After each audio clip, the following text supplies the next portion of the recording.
Living rooms, bedrooms, dinettes. Oh yeah, you can find them at the market. We talking about flea market. Montgomery, it's just like a mini mall. Oh yeah, come shop with us. I said flea market, Montgomery. It's just like a mini mall. Hey, hey, you heard me. Come shop. Living rooms, bedrooms, dinettes. We got it. You need it. You'll find it. It's just like a mini mall. Hey, hey, you heard me. Come shop. I said flea market, Montgomery. It's just like a mini mall. Hey, hey, living rooms, bedrooms, dinettes. Oh yeah, you can find them at the market. We talking about flea market, Montgomery. It's just like a mini mall. Hey, hey, don't stop. Let's make it a dance. Come on now, to the left, to the right. Let's do this dance. Hey, to the left, to the right. Let's make this a dance. Flea market, Montgomery. It keeps you jumping. It's just like a mini mall. Check it out now, everybody. Like this now. Hey, hey, flea market, Montgomery. It's just like a mini mall. Don't stop. Let's dance. Flea market, Montgomery. It's just like a mini mall. Let's bring it on down now. Oh yeah, I know you're gonna like this. Come on now. It's just like, you know what I'm saying. it's just like, You know what I mean. it's just like, You know it. So why don't you just come on and say it? it's just like a mini mall. Oh yeah, you said it. It's just like a mini mall. Oh yeah, you like this. Come on now, free market. In the criminal justice system, the people are represented by two separate yet equally important groups: the police who investigate crime and the district attorneys who prosecute the offenders.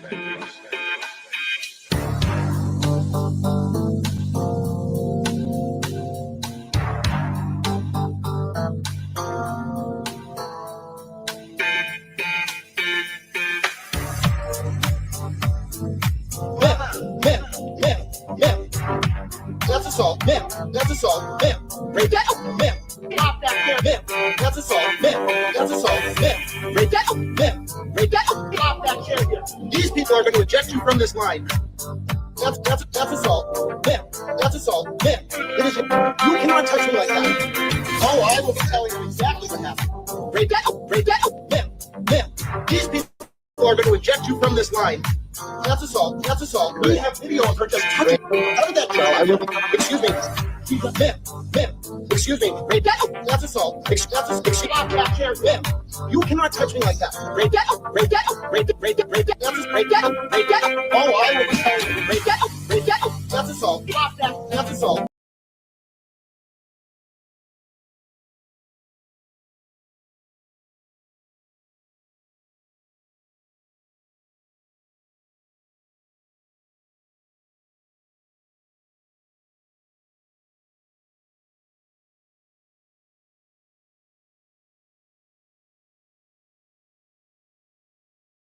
I'm such a dingbat and just realized I did not unmute myself. I apologize. I mutated. Good morning, everybody. Good morning.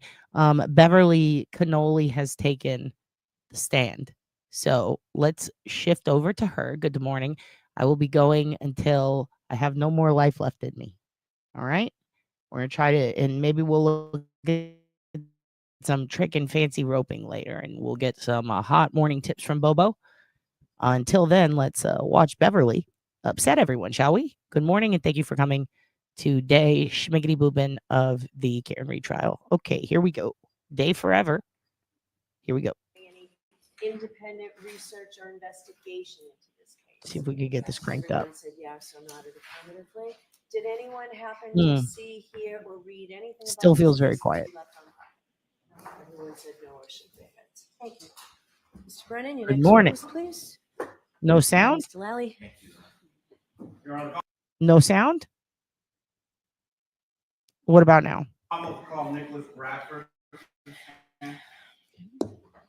Nothing?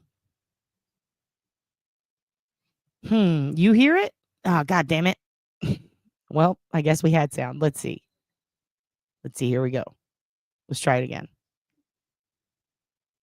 Of course, it's frozen. All right, here we go.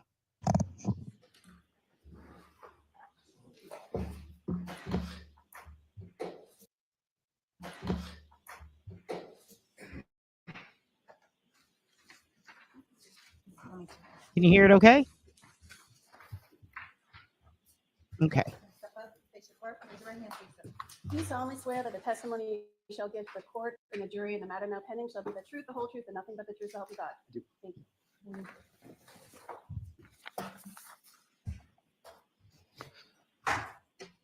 All right, Mr. Lally, whenever you're ready. Thank you, Your Honor. Morning, sir. Good morning. Could you please introduce yourself to the jury, spelling your last name? Yeah, my name is Nick Bradford, Bradford. What do you do for work, sir? I'm a DNA expert for Bodie Technology And where is Bodie Technology located? in Lorton, Virginia. And where did you go to school, sir? I went to school at Mercyhurst College in Erie, Pennsylvania for a bachelor in forensic biology and a master's in forensic molecular biology from the George Washington University in Washington, D.C. And following your education, where did you go to work? I started at Bodie in about 2009. And so did you work at Bodie prior to your graduation? Yes. And how long have you worked there at Bodie? Since then, I spent 2 years at the Pennsylvania State Police at about 2021. And when you joined Bodie Technologies, what was your position and title that you were initially hired for? I was initially a DNA technician And when did you become an analyst? in 2014. And what is the difference between a technician and an analyst? The technicians operate the robotic equipment in the labs. I just want to say this man does look like he has seen a murder up close and he has not slept since he saw that murder. And assist with paperwork and various reagent duties and things like that. And what does an analyst do? An analyst analyzes the DNA evidence that's submitted from various police agencies from around the country. We come to court to testify and do statistical analysis of any comparisons that we might do. Now, if you could, sir, please describe for the jury the training that you underwent initially as a technician. As a technician, it was probably a few, maybe 2 or 3 month training process that involved various reading of the manuals for the robotics and various written and verbal exams. Now, is there a continuing educational component at Bodie? Yes, for DNA analysts, we have proficiency testing twice a year. We have to do a certain number of hours of continuing education, so that would be things like conferences, things like that. And we have to do scientific literature reviews, so we have to keep up with scientific articles 4 times a year.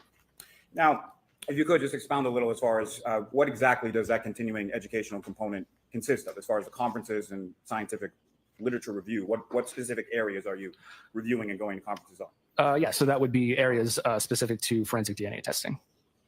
Now, how many analysts work at Bodie? Somewhere between 60 and 75, maybe. If you could, please describe for the jury what kind of lab Bodie is. So Bodie is a private DNA lab, and we take casework from various police agencies across the country, and we also have groups that work on international cases and things like that. Now, you mentioned some of your work, bless you, is submitted from law enforcement agencies around the country.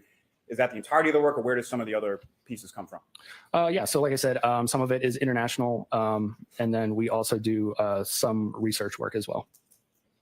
Now, what type of analysis do you currently perform at Bodie? So I'm part of the customized casework group. So we take generally one-off cases or smaller, more complex cases, and then we work through those.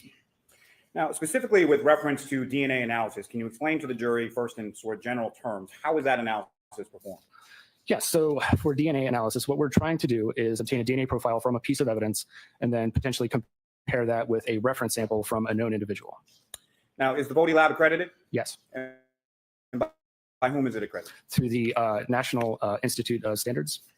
Now, within the Bodie lab, are there certain steps that are taken to prevent against contamination? Yes. So at every step of the testing process, we have positive and negative controls. The evidence room is a secure room, so only a handful of people have access to that room. And then everything that we would need to test, we would sign out, and that would be recorded on the chain of custody. The building itself is secure, so you need to swipe your badge to sign in.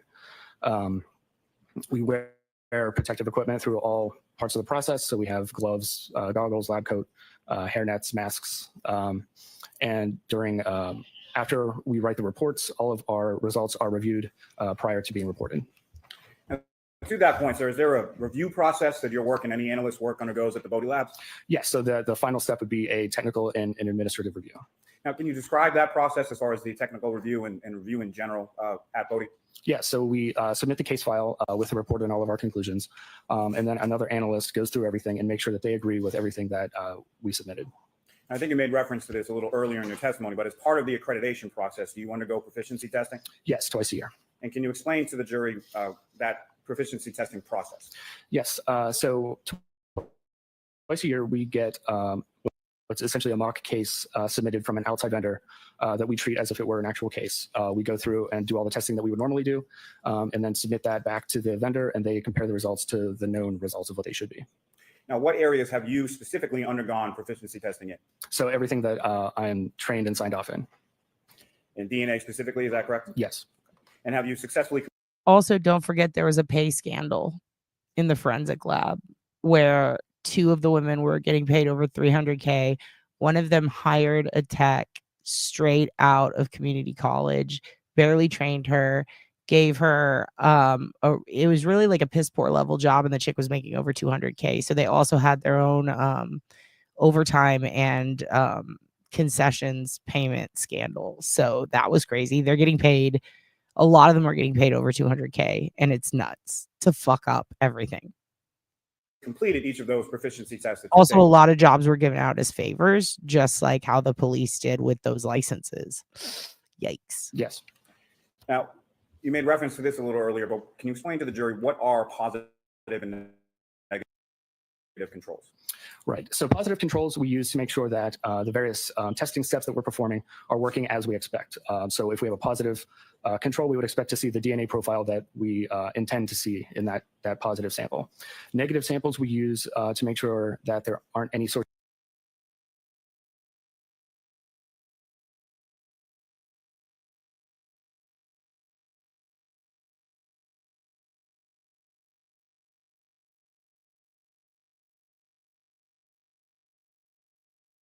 sources of contamination along the way.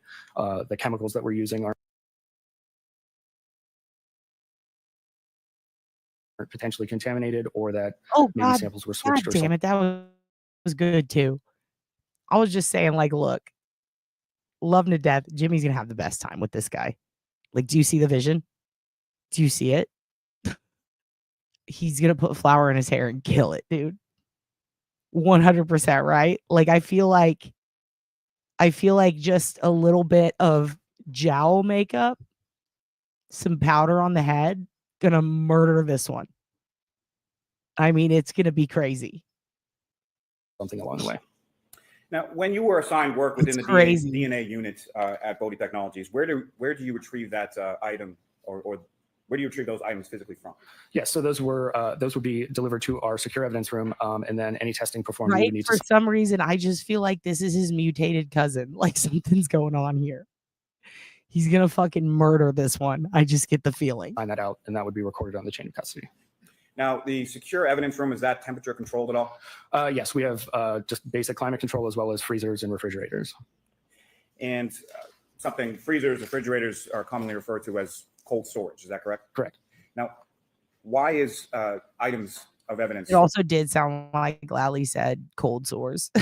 In cold storage. Certain items of evidence are stored cold because things like heat, UV light, and moisture can cause microbial activity or degrade the DNA. So we would not get the highest. Yeah, this guy's testimony is degrading my DNA. It's causing microbial activity on me. It's fucking crazy. Quality results that we would want. Now, when you retrieve items from the cold storage or from the secured evidence room, how are those items packaged when you receive them for DNA testing? So they're usually, however they're packed from, like, for example, the police agency that sends it to us, they'll pack them according to their guidelines and standards, and then they're sent to us and we store. Oh, I'm good, President. I'm good. I watched him too. I went in the chat and was like, don't listen to John or whoever that one guy was. That was crazy, dude. That was crazy.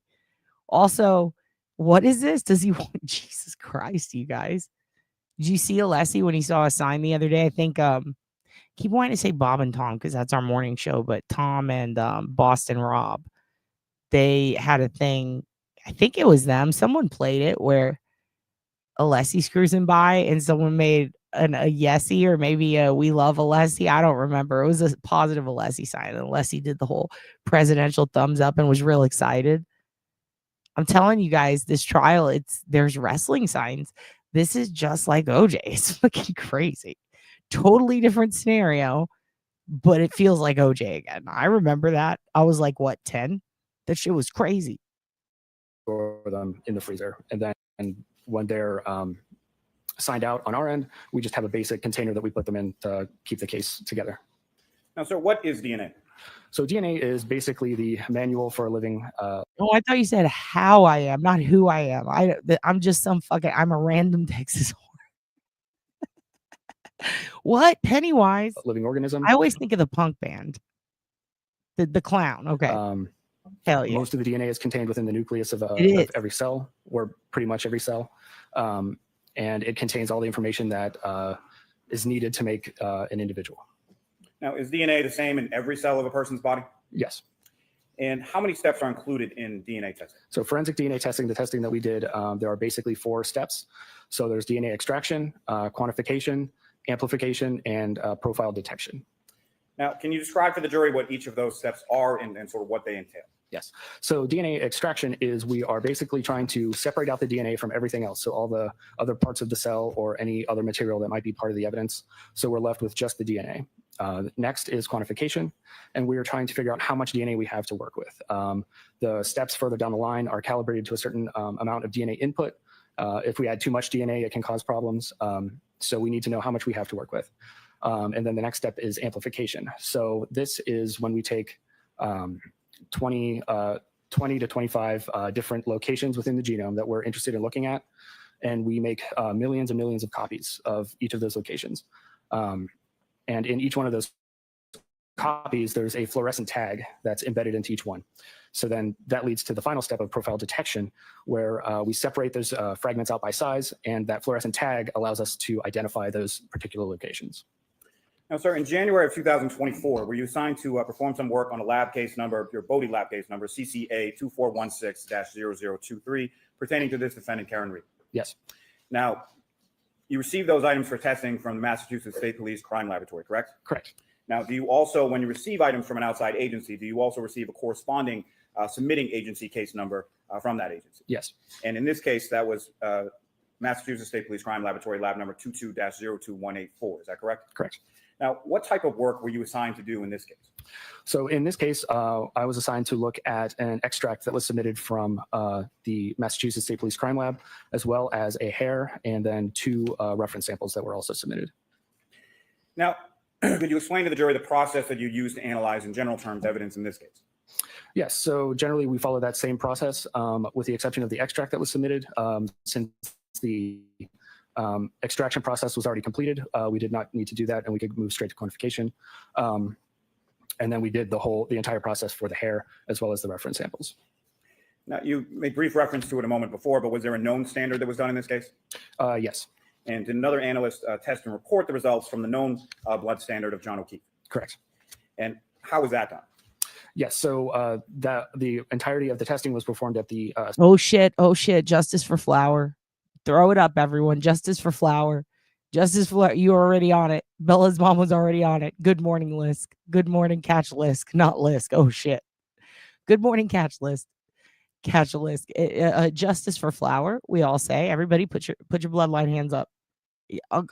Listen, Uncle Raoul is in the house. Put your bloodline fingers up and say justice for Flower, Meerkat Mobsters. I circled Bukaki's bulge. Okay, I did it because I put it on Jen Coffindoffer's face. See? I just wanted you to see my process. I wanted you to see the work, okay? If I'm putting in the work, I want you to see the work. I want you to see my methodology. This is my methodology. You understand? And look how perfect it fits. Justice for Flower. Justice for Julie. Justice for Jen's tooth.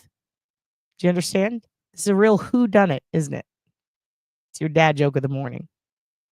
It's your dad joke in the morning. Who killed this person? Who? Ha ha. It's an owl joke. Yeah, I'm wicked smart. Catch me at the DNA lab in Brockton, doing a little meth ski on the stairs. Brockton, where we fuck shit up. State lab, and they submitted the final profile to us for comparison. Now, what is a DNA profile? So a DNA profile is basically just a list of all the variants at those 24 or 25 different locations that we're interested in. And the entirety of those different variations are what Dick's out for flower. makes a DNA profile. Dick's out for individual or flower. unique. Now, as far as when you're looking or analyzing or examining a DNA profile, can you describe for the jury, what does it look like? What are you looking at? So when we're looking at a DNA profile, it's essentially a graph with Yeah, a but have you ever been to the Riviera flea market? series of peaks across the horizontal axis. And those This man has never peaked in his life. Do you understand? correspond to the length of the DNA fragments that we amplified, and those are assigned a number based on the length of that fragment, and those numbers are what we refer to as the alleles, and those numbers are assembled into essentially a chart. And that's the DNA profile. Better. Now, could you please describe to the jury the process of comparison between a known standard and an evidence sample? Yes. So when we have an evidence sample,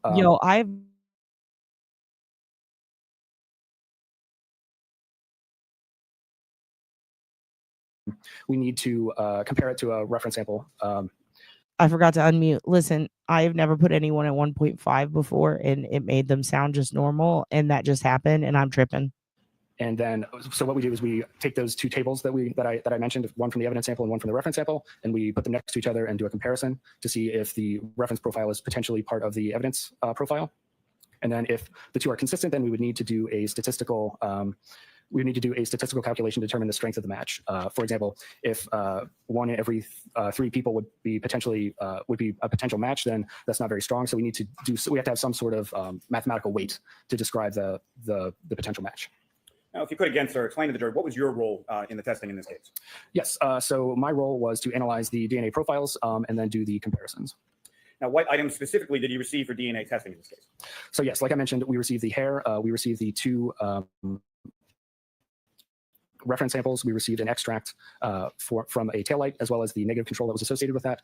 And then we also received a reference profile from the state lab. Now, starting with what your lab has labeled as EO2, that has a corresponding State Police Crime Lab item number 3-1.1. Is that correct? Correct. And what was the description of that item, EO2 3-1.1? So that was the extract of the sample from the passenger side taillight of the vehicle. And was there any further description of that vehicle as far as plate number? Yes, there's a plate number associated with it. And do you recall what the plate number was? So that would be 3GC684. And did you receive 2 buckle samples identified as RO3 and RO4? Yes. And what was RO3 identified as? So that was a buccal swab from Yuri Bagetic. And what was RO4 identified as? So that was a buccal swab from Michael Proctor. And then that extract portion, that was the part that was labeled as EO2, is that correct? Correct. And can you please explain to the jury what an extract is? So like I mentioned, an extract is essentially, it's a tube with a small amount of liquid in it, and inside that liquid is the DNA that was extracted from the evidence sample. Now, the known standard of Mr. John O'Keefe, that had an item number as well, is that correct? Yes. And what was that item number first from the Massachusetts State Police Crime Lab? So that was 8-1.1.1. And did your lab, Bodie Technologies, have a corresponding item number associated with that known standard? No, we just used the Massachusetts lab number for that. And that known standard from John O'Keefe, did that appear to be a standard single source profile? Yes. And what is a single source profile? So a single source profile is essentially a DNA profile from one individual, as opposed to a DNA profile that could be a mixture of multiple individuals. Now, what does STR stand for? It stands for short tandem repeat. And can you please describe that short tandem repeat process for the jury? Yes. So like I mentioned, what we're doing with STR, short tandem repeat testing, is we're amplifying a number of locations in the genome, and then we're separating them out by size. Now, the reason we do that is because at the sort of at the DNA level, those regions of the genome have a series of genetic base pairs that repeats over and over again in sequence. So they're short tandem repeated DNA sequences. And the number of times that sequence repeats at that location is what we call the allele. So if the sequence repeated 5 times, we would call that allele 5. And that the summation of all those alleles is what makes the DNA profile. What is an SDR mix? So are you referring to the computer program, StarMix? Yes, StarMix, excuse me. Yes, okay. So when we're dealing with mixture profiles, so that would be DNA evidence profiles where more than one person's DNA is all mixed together. We need to be able to try to separate that out as best we can. We use a computer program called STRMix or StarMix, and that uses various mathematical calculations that allow us to make the best use of that mixture data that we can. And it allows us to run those statistical calculations to reference profiles as well. Now, item EO2 from the passenger side taillight of the vehicle. What did you conclude as to that profile? Yeah, so that was a mixture of 3 individuals, including at least 1 male. Now, if you could, please walk the jury through that process in making a profile comparison from the profile from the passenger side taillight of the defendant's vehicle and your other submitted samples. Yes. So when we're using StarMix and we're doing a comparison, we have the StarMix output. And essentially what that's doing is we input, based on the DNA profile that we observe, the number of contributors that we would expect to be there. So in this case, we would say there were 3 individuals. So the StarMix software will break out those 3 different components and give probabilities to each different allele combination. So we would take the reference profile and then compare that to the output from the StarMix program to see if there's a potential inclusion. Now, you mentioned a little bit about statistical calculations. How are those statistical calculations done? Yes. So once we determine that there's a potential inclusion in the mixture, we will run what's called a likelihood ratio. So essentially what we're doing there is we're doing a likelihood ratio is we're comparing 2 different explanations for the evidence profile that we obtained. So one of those explanations would be that in this case, the DNA profile is a mixture of one of those reference samples that we're comparing and 2 unknown unrelated individuals. The other explanation would be that it was 3 unknown unrelated individuals. So we compare those 2 and we determine the ratio of which one is more likely. Where do those statistical numbers or calculations, where do they come from? So they're all based in the fact that we know how common the different alleles at each location are within the population. So we can do a lot of mathematics and figure out how rare or common different alleles might be. Now, sir, in your comparison analysis between the taillight sample and the known standard from John O'Keefe, what conclusions did you make from your analysis or comparative analysis between those 2? Between John O'Keefe and the mixture profile, John O'Keefe could not be excluded as a potential contributor to that mixture profile. And as far as the statistical analysis, what, if anything, did you find with reference to that? Yes. So we did, like I mentioned, that likelihood ratio. And in the case of it being a mixture of John O'Keefe and 2 unknown unrelated individuals, it would be 749 million times more likely that it was a mixture of John O'Keefe and 2 unrelated individuals versus 3 unknown unrelated individuals. Now, that number that you just referenced, as far as 749 million times more likely, how many zeros are in the non-million? 9 million is 30 zeros. Now, this analysis supported a strong support for inclusion, correct? Correct. Now, can you explain to the jury what that means as far as a strong support for inclusion? Yes. So we have a chart that based on the likelihood ratio, so that 749 million number, based on the different numbers that we might get, we assign a verbal qualifier to that just to make it a little bit more user-friendly. So in this case, it would technically be very strong support for inclusion. Now, in your comparison analysis between the taillight sample and the known standard from Yuri Buchanan, what conclusions did you make from your analysis of those? So he could not be visually excluded based on just comparing the profile to the StarMix output. So we do the likelihood ratio to determine that, like I said, that likelihood ratio. So in this case, it was 46 million times more likely that it was 3 unknown unrelated individuals versus Yuri Buchanan and 2 unknown unrelated individuals. So that would be very strong support for exclusion. And again, sir, if you could just expound a little, when you say very strong support for exclusion, what does that mean? Again, we're just referring back to the verbal scale that we have as part of our reporting guidelines. Now, in your comparison analysis between the taillight sample and the known standard from Michael Proctor, what conclusions did you make from your analysis there? Yes, so he could not be visually excluded, again, based on that initial comparison. So we run the statistic, and it was 76,000 times more likely that it was 3 unknown unrelated individuals versus Michael Proctor and 2 unknown unrelated individuals. And that would be strong support for exclusion. So with reference to the comparative analysis between Michael Proctor's DNA sample and the taillight sample, that was a strong support for exclusion, correct? Correct. Now, turning your attention to what your lab has labeled as EO1, that has a corresponding Massachusetts State Police Crime Laboratory item number of 3-6.1. Is that correct? Correct. And what was the description that was provided by the external submitting agency as far as that item? So that was the shaft end of a hair from the exterior passenger side rear panel of that same plate number. Now, as far as that, I understand that your lab didn't do it, but you're familiar with the process as far as extracting a DNA profile from a hair, correct? Yes. Can you explain that process to the jury? Yes. So during the extraction process, we dissolve the hair and then we attempt to do our normal DNA processing. Now, what is different, if anything, in DNA testing when it comes to hair? So hair, generally, if it's the hair shaft only, we would not expect to get great STR results. However, it is possible, so we usually attempt that first. Now, are you familiar with the term follicular tissue? Yes. And can you please explain to the jury what that is? Yeah, so that would be the hair follicle, and in the hair follicle, we would expect to find a lot of nuclear DNA. So that would be DNA from the nucleus of cells. You mentioned there any sort of piece of hair There's a root end and a shaft end, correct? Correct. And can you, probably pretty well understood, but could you please explain to the jury the difference between the two? Yes. So the root end would be the end that we would expect to find the root or the follicle, and then the shaft end would be just the shaft of the hair itself. Now, what is autosomal DNA testing?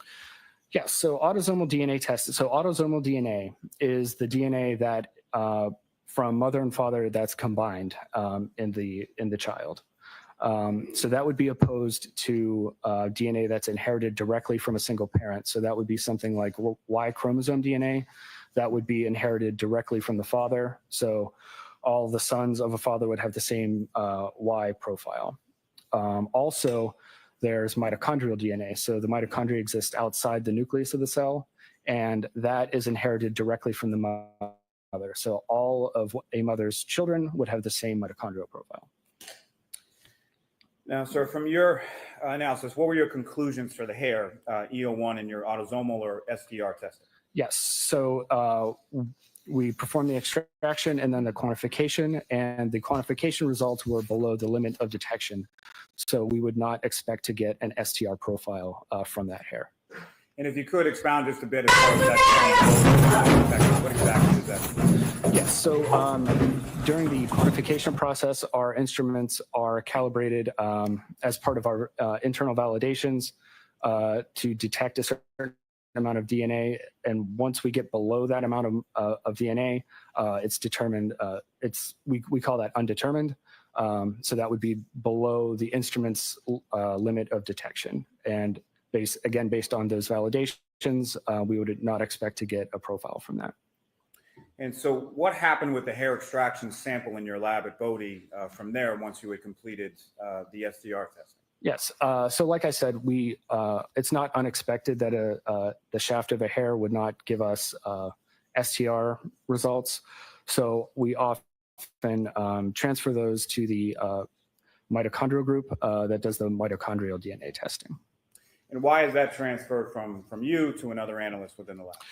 I'm not personally signed off in mitochondria. We don't do quite enough testing to have everyone signed off in all the different technologies. Thank you very much. I have no further questions. All right.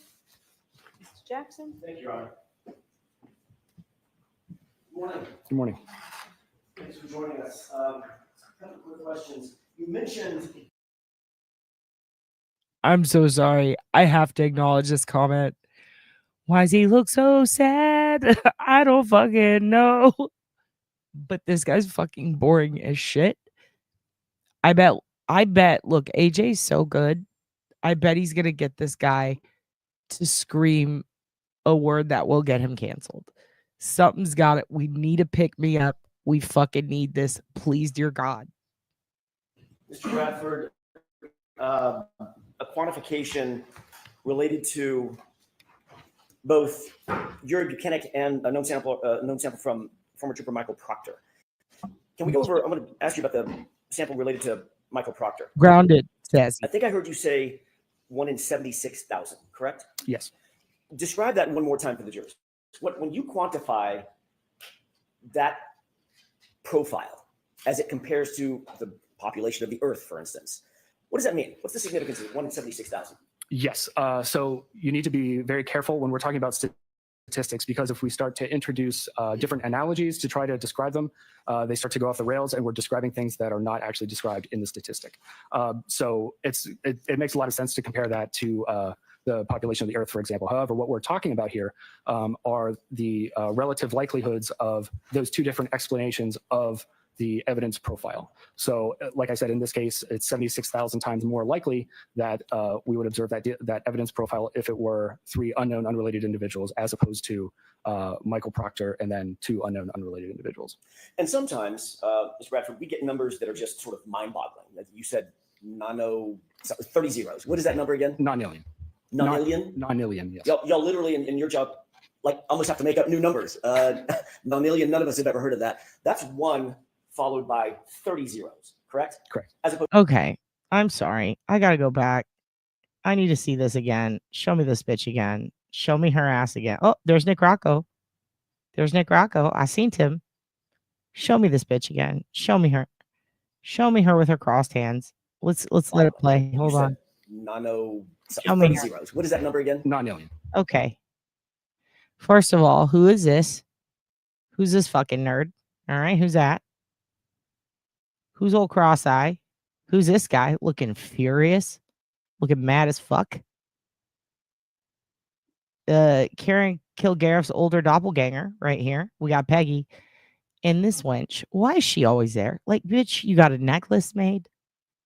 You come to every trial. You sit there with your hands clasped and your white nails and your hair just pulled back in this fucking looking like Carla Homolka trying to impress people over here, acting like a little schoolgirl. All right. It's getting stalkerish at this point, ma'am. Like it's giving stalker.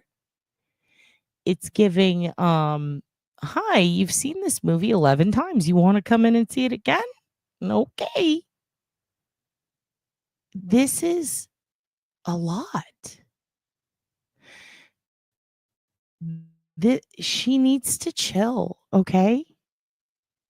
Ma'am, you were on the back burner, okay? Now you're not even on the stove. Like, why are you here? To show support for his ma? For your boyfriend 30 years ago's mother? Even Peggy thinks it's weird. Look at the space between you and her. She's sitting closer to this old chick. This is tripping me out. Can they have her removed? It's getting weird at this point. Like, I'm uncomfortable. Non-alien? Non-alien. Yes. Y'all literally Holy in your shit. job, like almost have to make up new numbers. Non-alien, none of us have ever heard of that. That's 1 followed by 30 zeros, correct? Correct. As opposed to 76,000, which is 76 followed by 3 zeros. Yeah. Much smaller number by factors of a non-alien, nearly, correct? Correct. So when you say that there's strong support for the exclusion of Michael Proctor in that DNA sample, Maybe James you're is not there? We'll suggesting find him in a minute. that he's completely excluded as a potential contributor. Well, no. What I'm suggesting is what the numbers state, so Right. that it's 76,000 times more likely that it were 3 unknown unrelated individuals versus Michael Proctor and 2 unknown unrelated individuals. Understood. So you're not excluding him. You're simply saying statistically there's strong support for exclusion, but he's not excluded as a contributor. Is that right? I am saying that there's strong support for exclusion. Yes. Understood. With regard to that taillight sample, you were asked to compare known samples to that taillight sample, the known samples being State Trooper Yuri Buchanan and former Trooper Michael Proctor, those 2 known samples, correct? Correct. Were you asked to compare a known sample from a person by the name of Brian Higgins? No. Were you asked to compare a known sample from a person by the name of Brian Albert? No. Were you asked to compare a known sample from a person named Kevin Albert? No. Were you asked to compare a known sample from a person by the name of former Chief Kenneth Berkowitz? No. Thanks. Oh, I have it. Okay, thank you. There's Mr. Riley, any follow-up? Hi, you are all set. Yo, maybe Tara and this guy could get together. It's so funny. She's in the warming drawer. Jesus Christ. Okay, where are we at now? We're moving forward. Where are we moving? We're doing a side bar. For how long?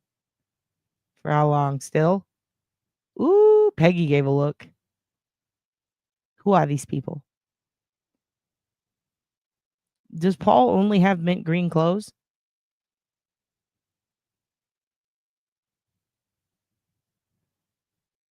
I feel like I'm not talking shit by saying this, but Peggy O'Keefe does kind of look like the Mr. Rogers character that we always show. That's in our what's her name? I already forgot it. Lady fuck. She's in our little custom emojis. Oh fuck, I can't remember it right now. She kind of looks like her though. Yeah, Lady Elaine. Is it Lady Elaine? Hold on, let me see. Mr. I think that's her name. She's one of our. I should know this. I don't know why I'm blacking out. Sometimes I can't forget. I can't remember really basic shit. Yeah, it's Lady Elaine. She kind of looks like Lady Elaine Fairchild. And I'm not saying that as an insult. She just does.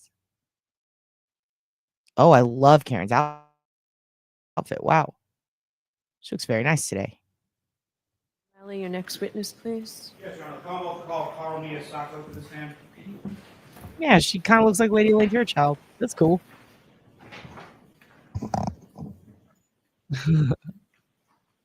Elaine's out for Becky. Shit. Yeah, look at that. Don't second guess yourself, Julie. You're usually right. Do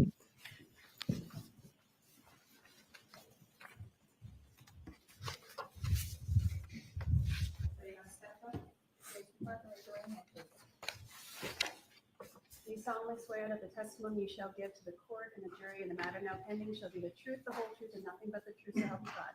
I do. Good morning. Go ahead, Mr. Lally. Thank you, Your Honor. Good morning, sir. Good morning. Could you please introduce yourself to the jury, spelling your last name for the court? Carl Miyasako, Miyasako. And what do you do for work, sir? I'm a senior DNA analyst at a forensic laboratory called Bodhi Technology. And You where is listen to Bodhi? me right fucking now, everybody. You listen to me right fucking now. I don't care what comes out of this little twink's mouth, okay? I don't care what he says. I don't care what he does. I don't care if he talks the nastiest shit you've ever heard in your life. You leave him be. You leave 50 Goes West be, okay? You leave him alone. He's a sweet little baby angel. Look at that tie. Look at that checkered. Look at that buffalo checkered fucking tie. You leave him be. He's a perfect little angel and he got roped into this somehow. Poor little thing. Technologies. Poor little guy. Who is this? Mike Shinoda? Leave Lincoln Park alone.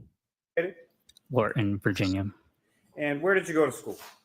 Virginia Commonwealth University. I swear to Christ, And I thought he was going to say Scientology school. I really did. what degrees did you receive there? I have a bachelor's of science in forensic science. Now, following your education, where did you go to work? Bodhi Technology. And how long have you worked there? I've been employed at that laboratory for over 11 years. And when you joined Bodhi Technologies, what was your position and title that you were initially hired for? Initially, I started off as a DNA technician. And when did you become an analyst?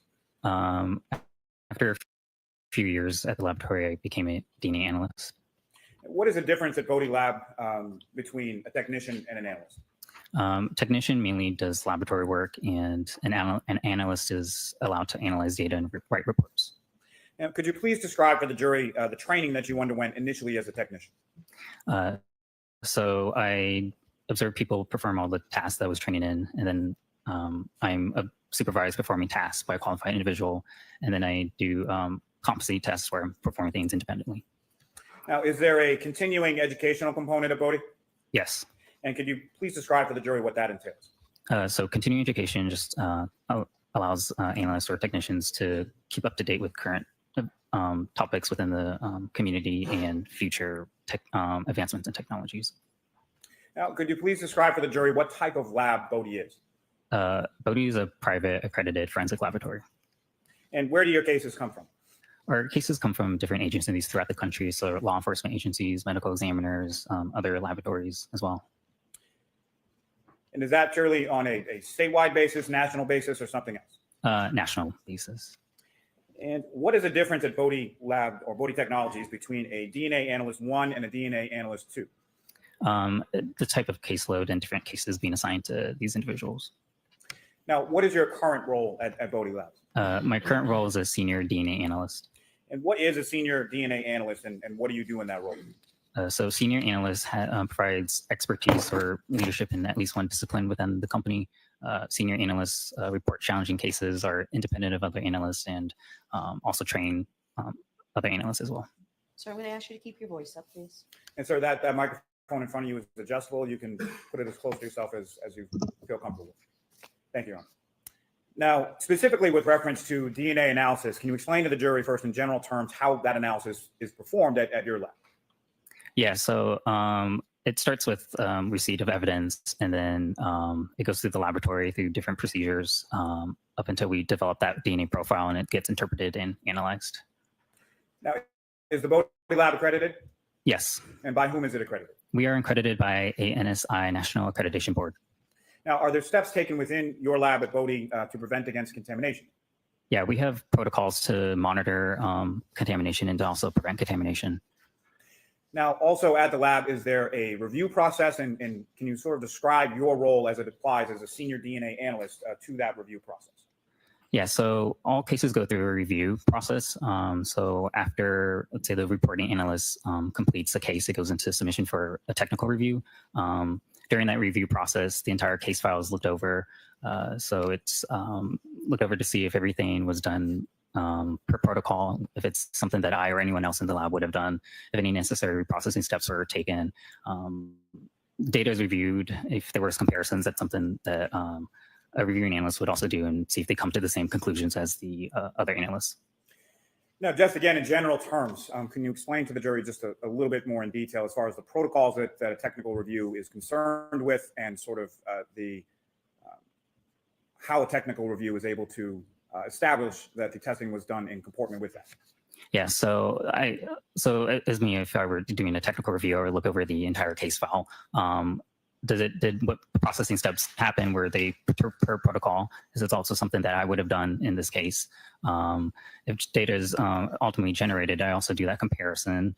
Based on that comparison, what did I come to the conclusion to? Was that the same as the other analysts? Did we agree? Were stats done? Were they done the same way I would have done it? Essentially, all conclusions would have to be in alignment between both analysts. And so when you're doing a technical review, you're looking at or doing your own sort of comparisons, coming to your own conclusions and running your own statistics. Is that correct? Yes, I'm doing the comparisons myself and seeing if I also agree and come to the same conclusions. Now, as part of the accreditation process, do you undergo any sort of proficiency testing? We do. And can you explain to the jury that proficiency testing process at Bodie Technologies? So an outside organization sends tests to our laboratory. Everyone participating in these proficiency testing completes their assignment.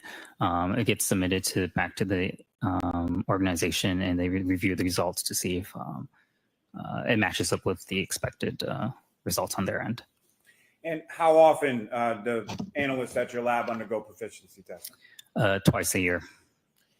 Now, turning to you specifically, what areas do you specifically undergo proficiency testing in? I do testing within short chain and repeats, STRs, YSTRs, mitochondrial DNA analysis.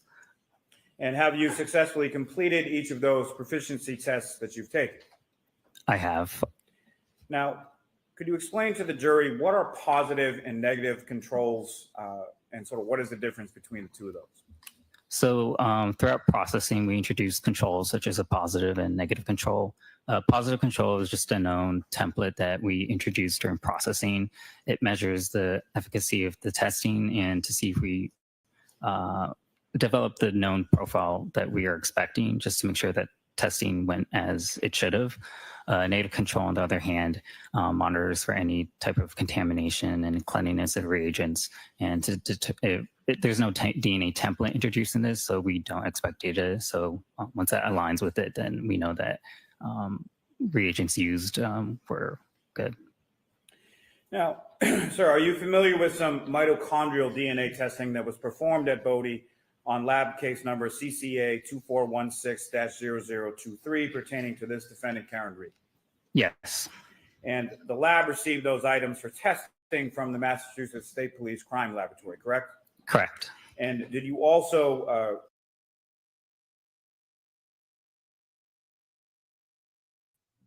Okay, hear me out. How funny would it be though if he was like, "Sir, you work for blah blah blah and Bodie Labs, and you are aware of what mitochondrial DNA testing is, right?" And if this little guy was like, "No, what's that?" Like, it would just be so funny. I know he knows what it is, but it would be really funny if he was just like, "No, what's that? Why don't you tell me?" And then winked at Lally. I would fucking lose my shit. I'm having fantasies of how much better this testimony could be. or do you also receive a corresponding agency case number from that or any submitting agency? Yes. And in this case was the Massachusetts State Police Crime Laboratory, lab number 22-02184. Yes.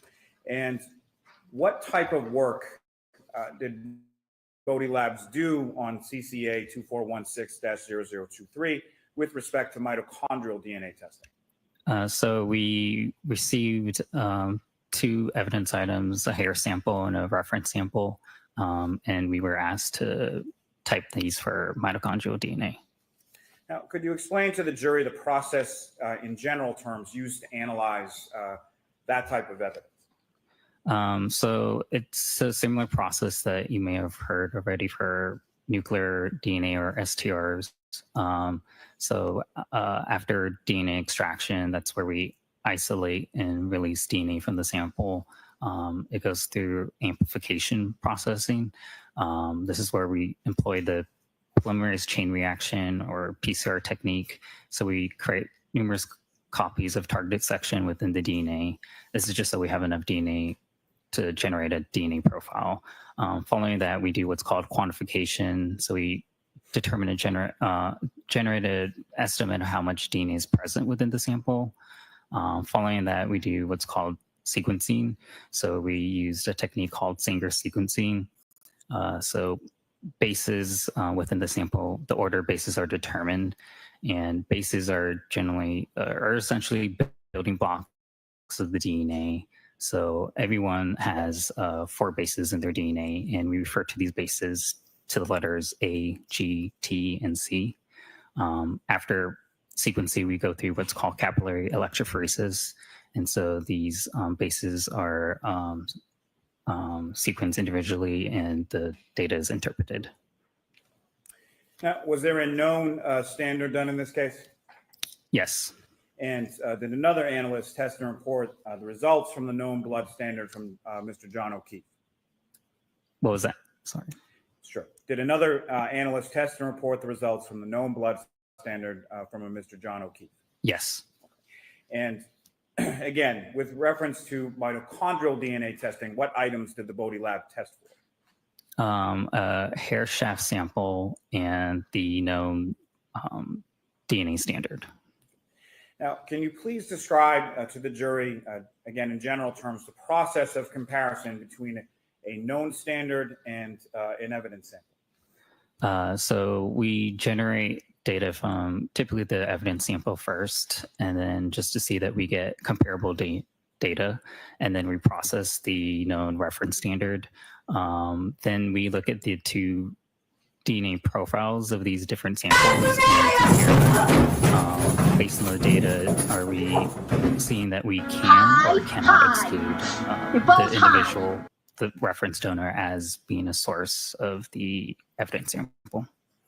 What is autosomal DNA? Autosomal DNA is like nuclear DNA. It's something that you maybe more, when thought of forensics, traditional STR shorthanded repeats. And what is mitochondrial DNA? Mitochondrial DNA is a different type of DNA from nuclear DNA. So nuclear DNA, you get half of your DNA from your parents, so mom and dad, whereas mitochondrial DNA, it gets entirely inherited from mother to child. What is the difference between the 2 as far as where it's located in reference to the nucleus of the cell? So with STRs, there's basically 2 copies per cell, whereas with mitochondrial DNA, there are several copies per cell. So there's more abundance in mitochondrial DNA. Now, how does that apply to an extract from a hair sample? So for hair samples, we typically categorize these with like hairs with roots and rootless hair samples. So with hair samples, typically in the shaft end, there's more abundance of the mitochondrial DNA versus nuclear DNA, where nuclear DNA tends to be degraded or not present in high enough amounts. What does PCR stand for? PCR stands for polymerase chain reaction. And can you please describe the PCR method to the jury? Yes, so that's the process where we create specific targeted sections of the DNA over and over. So we're replicating DNA using the source material as a template. This is because we want enough copies of that DNA to generate the end result of a DNA profile. So it'd be similar to, let's say, like a copy machine. You start with a single piece of paper and you make many, many copies from that piece of paper. Now, sir, you alluded to it, I believe, earlier in your testimony, but just specifically as to this topic, what is DNA sequencing? DNA sequencing is where we determine the order of bases within that sample. And how is DNA sequencing used specifically in mitochondrial DNA testing? So we use that to generate the sequence specific to that sample so that when we get the end result data, we compare it to a known standard or a common reference standard, and any differences from that common standard gets reported as that individual's mitochondrial profile. Now, how is the testing different between autosomal versus mitochondrial DNA testing? A lot of it does have some similarities, but the difference comes with STRs being more of a length fragment testing, and mitochondrial DNA is more of a base nucleotide DNA testing. Now, as far as the running of the DNA, how is that sort of physically done, or what kind of tools are you using specific to mitochondrial DNA testing? Yeah, so we use different instrumentation, such as like a thermocycler to do the PCR step. And then we also use what's called like a genetic analyzer at the end step of capillary electrophoresis. Is there a certain type of gel that's used as far as visualization of that profile?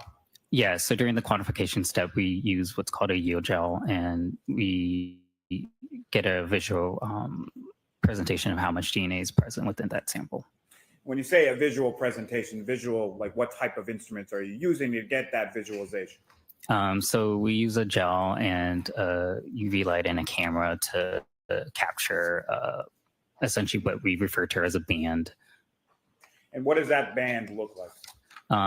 It's generally, if there is presence of mitochondrial DNA within that sample, it emits a bright band on this gel. If there isn't anything, then we don't observe that band. And what kind of instrumentation does your lab utilize in mitochondrial DNA testing? We use a thermocycler or 3130 genetic analyzer as well. Could you spell that, please? The thermocycler, or THERMAL CYCLER. And then what were the digits after? And then the genetic analyzer is a 3130 3130.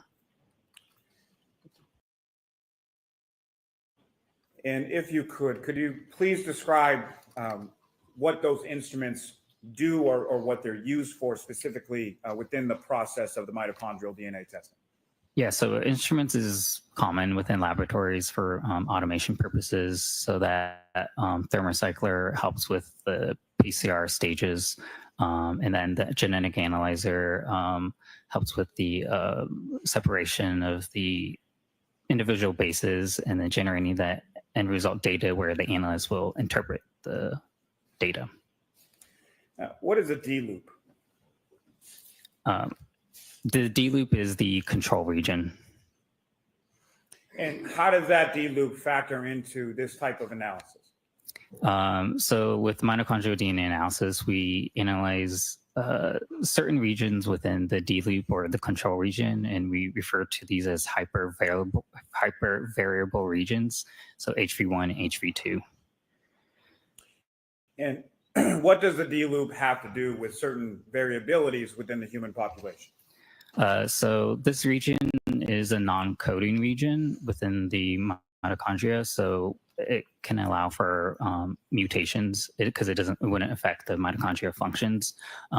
Because of this highly variable difference within this region, it's useful for determining different maternal populations.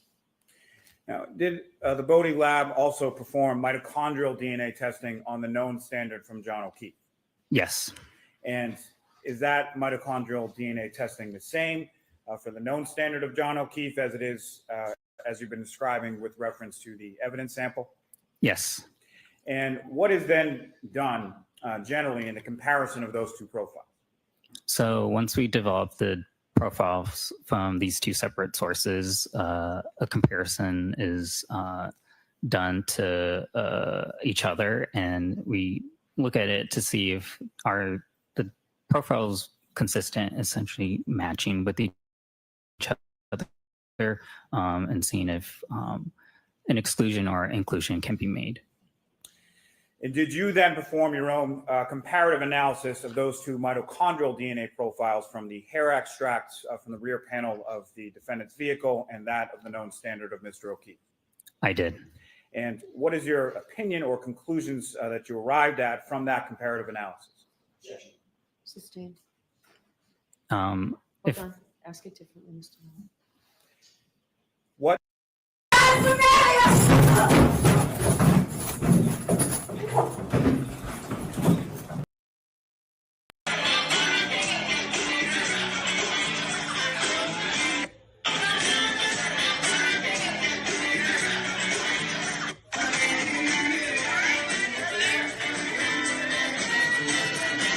We are filming for our own protection here. Oh boy. Oh, look who it is. Look who's here.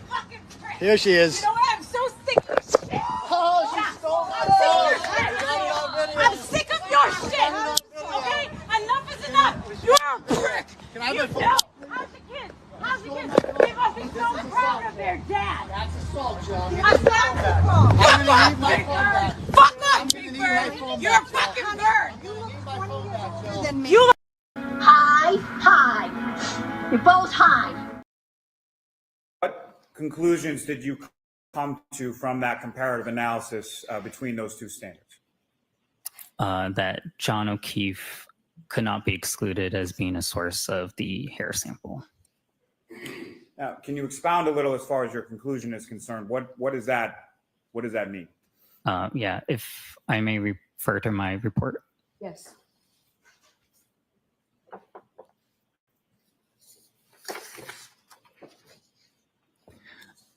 So whenever we have a conclusion of a probable inclusion, like in this case where I could not exclude John O'Keefe as being a source of the hair sample, we do a statistical analysis to give weight to that probable inclusion. So in this case, using a database and with 95% confidence, at least 90% can be excluded as being a source of that hair sample. And let me ask you just in terms of that database is referred to as MPOP, EMP, In the database, in the population. Guys, I don't know what the fuck is In happening. our laboratory, we search. Fucking Boston 10? What's going on here? Okay, here we go. Sorry about that. Well, oh no, it's skipping. Right at the good part when he's about to show us his tits. What's going on here? Oh, is that the feed? Nothing further on. No, there we go. Oh, nothing further, Your Honor. Well, great. Well, great. Fantastic. The weather here is getting kind of shitty, so I am a little concerned about nodes. Good morning, Mr. Miyasaka. Good morning. Couple of quick questions. Okay. We're not Mitochondrial gonna- DNA, as you've explained, is different than autosomal DNA in Can we, pretty significant way, correct? Correct. What on. we think of as traditional There we nuclear go. DNA, that's autosomal DNA. That's For fuck's sake. I'm blaming Lally for this too. the DNA that we derive from mom and dad comes. I blame Lally for everything. We're going to go back a little so we can hear the rest of what did you call him, Kai? You called him Mr. Miyagi. Jesus Christ. I think he's Tiny Mike Shinoda. We're going to hear the rest of him. It's good to see. It's good to see you, Kai. It's been a long time. Does anyone know if they found those? No, they only found 2 of them. So look out. Oh, I'm so happy to see you too. It has been a minute and I miss you. Yeah, there are storms here and it is humid as fuck outside. This is all Allie's fault. And Bella's mom did say Shaft, so that's very funny. Let's go back to Tiny Mike Shinoda. So the majority of the population could be Little Survival excluded. Goes West looking However, motherfucker. with John O'Keefe and his maternal relatives, Here we go. they could not. Thank you, sir. I have nothing further on. That's it. All right, there he goes. Yeah, hey, be careful. Okay, be careful, JG. Don't do a Weezer's wife. You know what I mean? Just be super careful. Shit. Check in with us. Good morning, Mr. Miyasaka. Good morning. Couple of quick questions. Mitochondrial DNA, as you've explained, is different than autosomal DNA in pretty significant ways, correct? Correct. What we think of as traditional nuclear DNA, that's autosomal DNA. That's the DNA that we derive from mom and dad, comes down to the child, correct? Correct. Mitochondrial DNA, by contrast, is simply the maternal line, excluding the dads, correct? Correct. So my mitochondrial DNA has nothing to do with my father, everything to do with my mother. Is that right? Yeah, mitochondrial DNA gets inherited from the mom to child. Okay, so a male like John O'Keefe, for instance, the known sample that you were working with, shares the exact same mitochondrial DNA as, for instance, his mother, right? Correct. His mom and any other maternally related individuals. You just took the words right out of my mouth. And that's my next question. Stop being smarter than me. Alan is like, I was about to say your mom, and then he flirted by accident. Look at him charming this dude. Look, he made him smile. I love it. Oh my God. Alan's like, listen, you just had to go through some shit. Let me give you a little tickle of the pickle. Let me make you giggle. Let me make you giggle, little guy. He's tickling the puppy's belly right now. I love it. Correct. His mom and any other maternally related individuals. You just took the words right out of my mouth. And that's my next question. Stop being smarter than me. It's going to be a tough task. It's also the exact same mitochondrial DNA for his grandmother, right? Correct. And let's move the lineage off the tree trunk and move it onto branches. For instance, if his mother had 2 children, John and a sister, his sister would also have the exact same mitochondrial DNA, correct?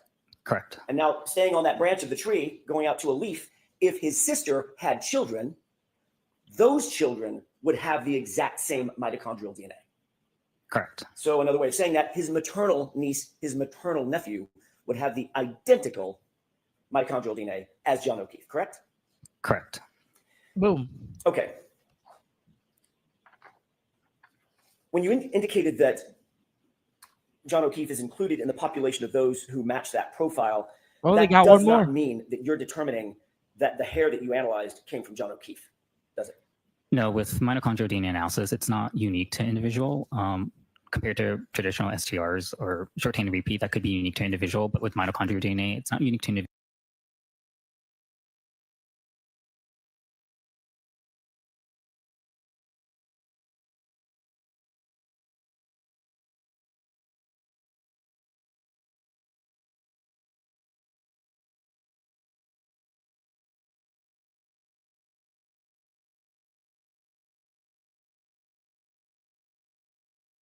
Well, fuck my life. I was muted again. Okay, this is the part where I can be of service because I took some classes on this shit.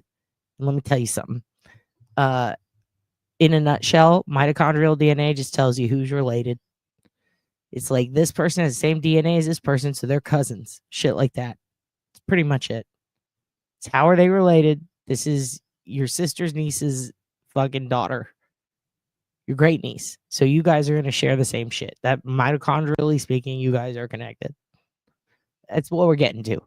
And I love how he is charming this little guy, giving him a good time. Tickling his belly like a little puppy. I love it. Individual, but more so a maternal lineage. All right. So, Mr. Miyasaka, very importantly, you're not sitting here saying that hair belonged to John O'Keefe. I'm saying that the hair sample on John O'Keefe cannot be excluded as well as his maternal relatives. So we're speaking in negatives. I want to speak in a positive.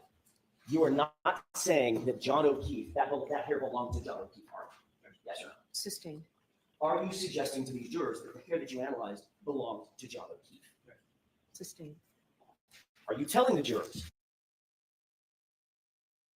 Yo, that second one, she should not have sustained. That was a fair question. I don't know why she fucking does this. This makes me mad. To a reasonable degree of scientific certainty that the hair that you analyzed belonged to John O'Keefe. I'll see you time. Sure. Yo, this is ridiculous. They literally let Lally ask the same fucking question earlier, but in the negative form.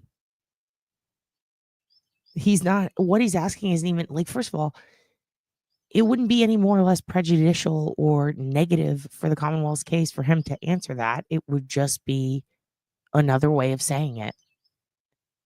It's literally just, instead of explaining the negative, you're explaining the positive. It's still not a definite. That's all they want is it an absolute or not? That's it. I mean, I guess they could say, is it absolutely, does The this genetic test data. tell you it's absolutely John? I mean, yeah, they already established what mitochondrial DNA is, but now you would think logically the next step is apply it to the case. So that's what they're trying to do. So I don't understand why Bev is trying to force them to say it in another way when the way he said it, the way he said it the first time was fine. He just said, "Oh, let's do it in the positive." It doesn't change the results or how, it doesn't even change the context. It's just stating a fact. The fact is it cannot exclude XYZ, or the fact is it can include XYZ. That's it. It's really crazy. May I inquire? Yes. Thank you. Mr. Miyasako, going back to my question. You're not saying that the hair belonged to John O'Keefe, correct? That's not what you're saying. What I'm saying is, based on the genetic data obtained from the hair sample and the genetic data obtained from the known reference sample of John O'Keefe, I could not exclude John O'Keefe as being a possible source of the hair sample. In addition, all maternally related individuals could not be excluded as being a source of the hair sample. Another way of saying that, Mr. Miyasako, is to a reasonable degree of scientific certainty, you cannot say that hair belonged to John O'Keefe specifically, can you? Yes or no? No, with mitochondrial DNA, you can't say that it is per se an individual person. So it's more so the maternal line. Because the hair could have come from his mom, it could have come from his maternal nephew, or anybody in his maternal line, correct? Correct. If they also had access to that stuff, then yeah. For instance, access to that stuff, meaning if his maternal nephew lived in the home with him, where the SUV was stored, it's just as reasonable that the hair came from him, correct? Sustained. Your analysis does not tell us when the hair got to where it was found, correct? Correct. Your analysis does not tell us how the hair got to where it was found, correct? Correct. And mitochondrial DNA does not reveal anything about the hair's color or age or texture, nothing like that. Not on the analysis that we performed. Okay. So for all you know, that hair could have been placed where it was found by somebody else. Sustained. You're not telling this jury how the hair got where it was ultimately found and recovered, correct? Correct. Our testing is just based on the evidence provided to us and the comparisons done between the two different evidence. And in short, you can't say that the hair specifically came from John O'Keefe either, can you? With mitochondrial DNA, I can't say that it is specific to an individual. Okay, including John O'Keefe? In this instance, John O'Keefe's profile was consistent with the hair sample. That's not what my question was, Mr. Miyasako. We can go round and round. I realize that you're saying it's consistent, but it's also consistent with his nephew, right? Correct. I can't exclude maternal relatives because mitochondrial DNA is not specific to individual, but just the maternal line. Right. So you're not saying it was John O'Keefe's hair? I can't say whether it is, but the profile obtained from John O'Keefe is consistent with that hair sample. But Mr. Jackson, Mr. Jackson, let's move on.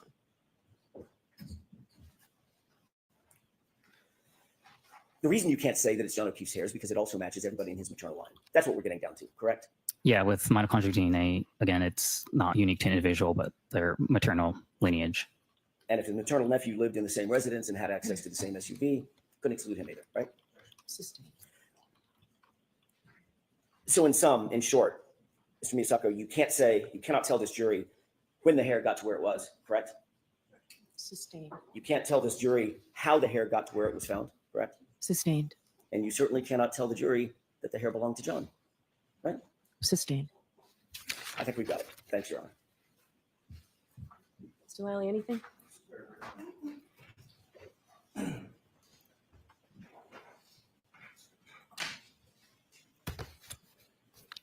So, Mr. Miyasako, including the MPOP, the statistics, and the confidence interval, what is your conclusion in reference to the comparative analysis from mitochondrial profiles from the hair sample from the rear quarter panel of the defendant's vehicle and the known standard of John O'Keefe? Based on the genetic data obtained from the two different samples, I could not exclude John O'Keefe's known standards profile being consistent with the hair samples profile, and with 95% confidence, at least 99.895% of the population can be excluded as a source of the evidence. Thank you, sir. Nothing further. One question. Do you also maintain that 95% confidence in the Yeah, so again, with maternal You can populations, finish your answer. Go. with maternal populations, I can't exclude anybody maternally related to John O'Keefe as well. Thank you very much, sir. You are all set.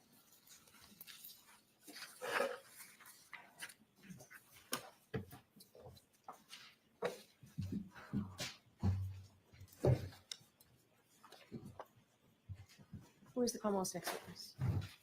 Commonwealth's next witness is Shannon Burgess. Okay.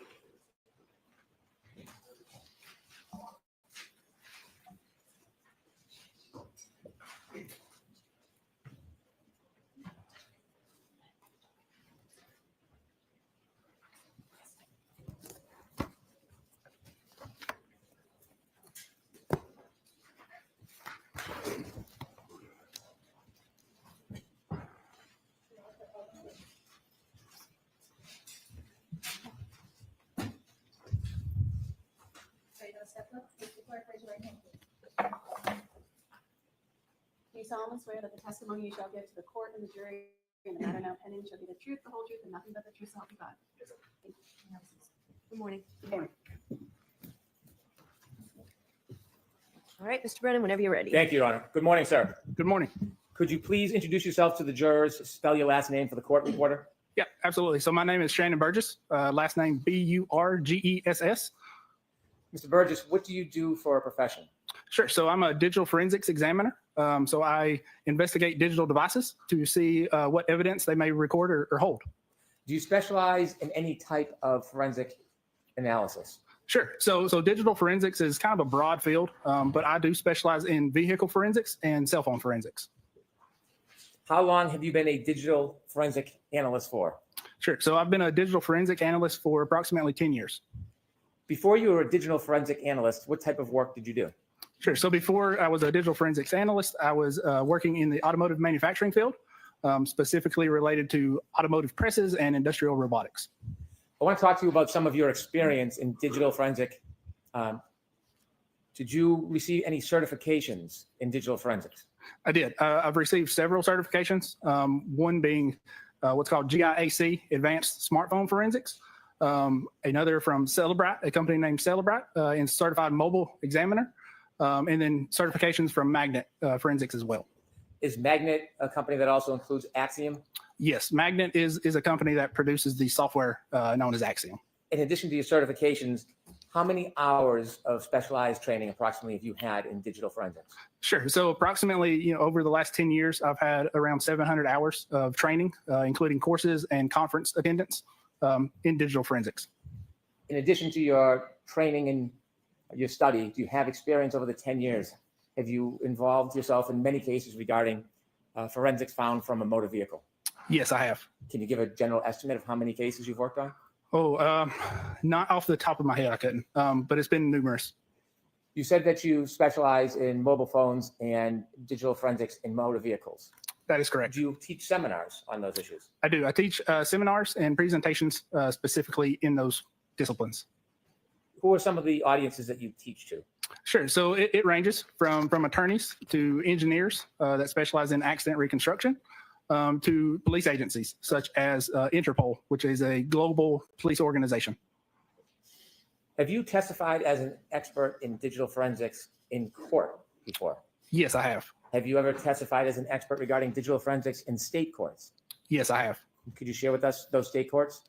Sure. So those state courts would be Oregon, Texas, Arkansas, New Mexico, and those would be the ones in the last 4 years that I can recall off the top of my head. Have you testified as an expert in digital forensics in federal courts before? No, just in state courts. Have you testified in state courts in civil cases? Yes, I have. Have you testified for plaintiffs in civil cases? I have testified for plaintiffs and defense in civil cases. And have you testified in criminal cases before? I have testified in criminal cases as well. Have you testified for the prosecution before? I have. I have testified for the prosecution as well as the defense. Does the data change regardless of who you testify for? No, it does not. Where are you presently employed, Mr. Burgess? Sure. So I'm presently employed with a company known as Aperture, and I'm located in their Dallas office.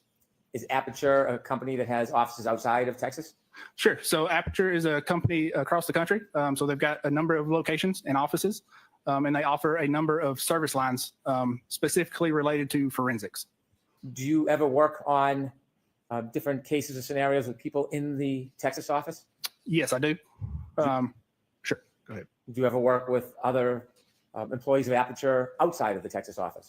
Yes. So I do occasionally corroborate with other experts in the Texas offices as well as the other offices across the country.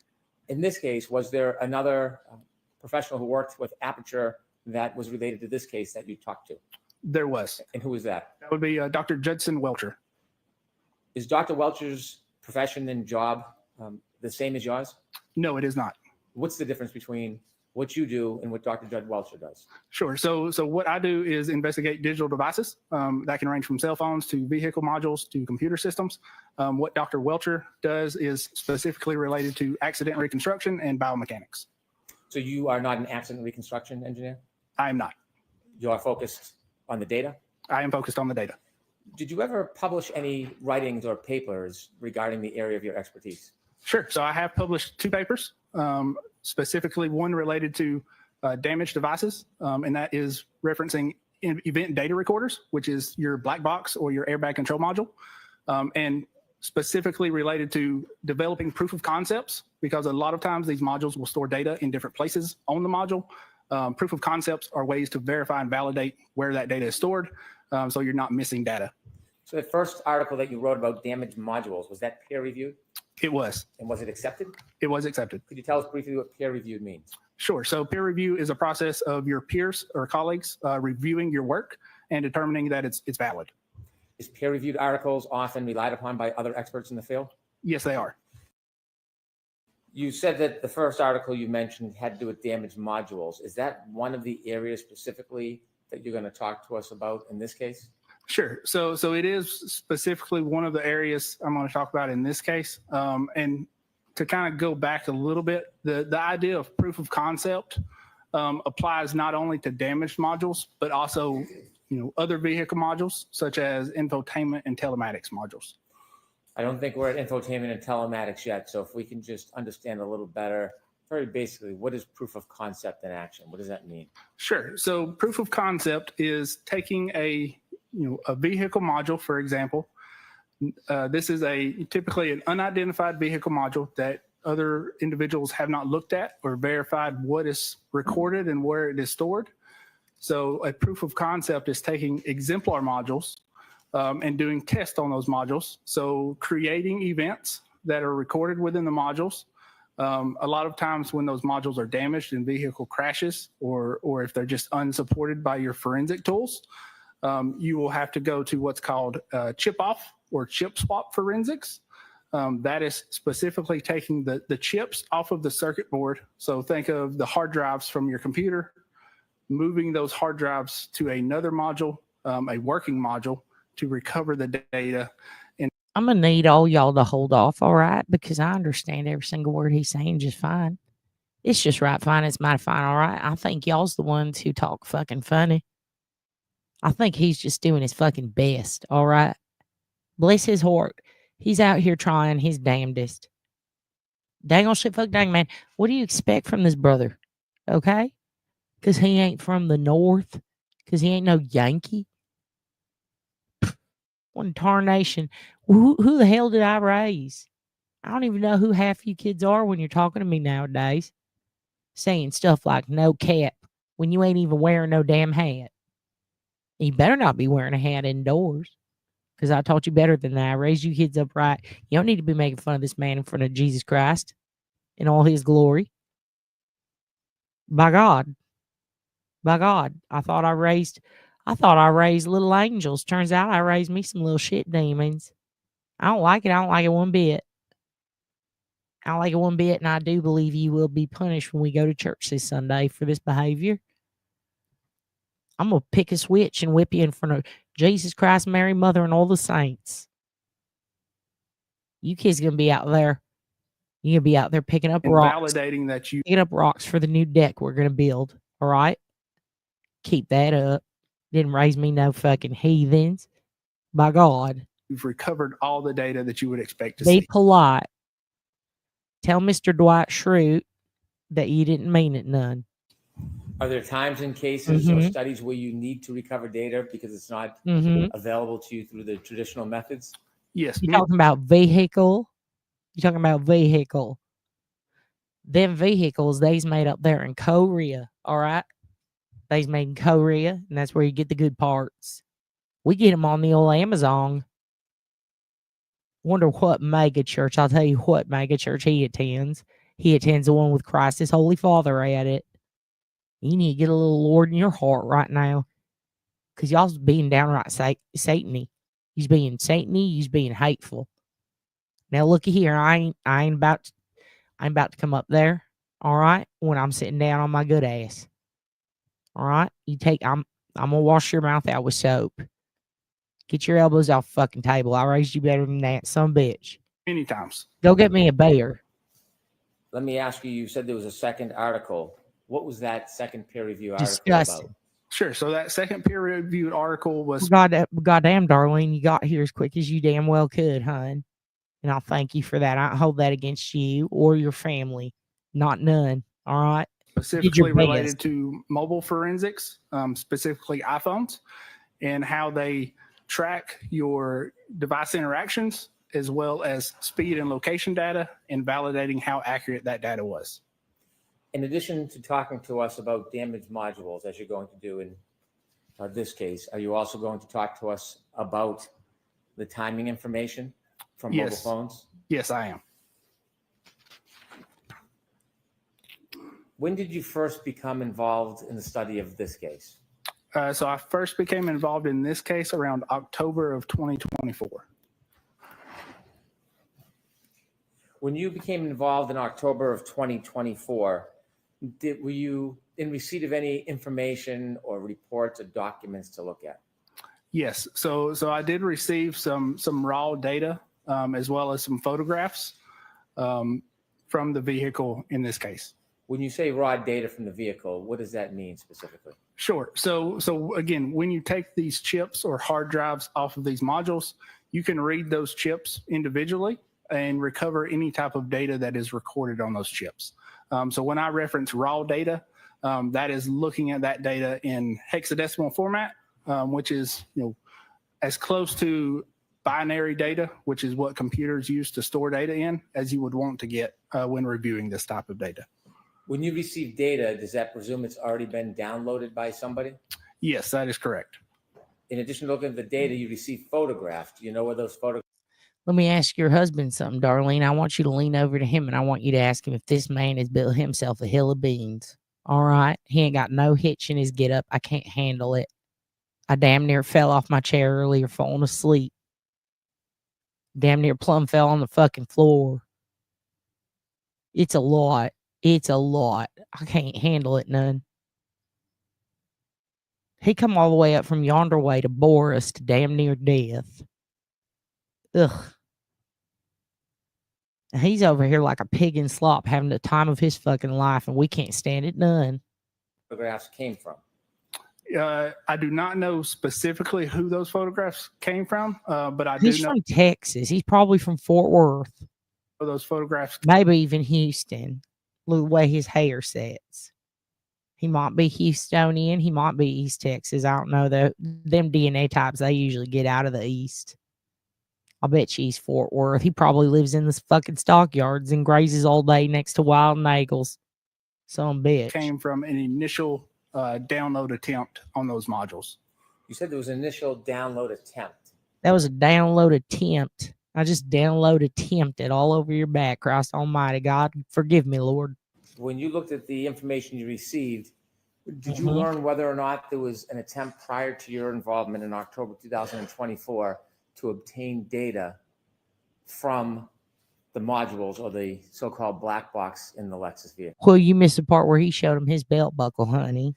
He showed him his belt buckle, so he don't gotta testify none to nothing but what he knows. And that's basically what that says. I mean, goddamn. He's a minnow in a fucking fishing pond, this one. He's trying his fucking best. All right. He's from down yonder way. He's probably from Alabama, Mississippi, Texas. Somewhere below the Mason-Dixon line, I'll tell you that much. Yes. So there was an attempt to download data from the modules in the vehicle.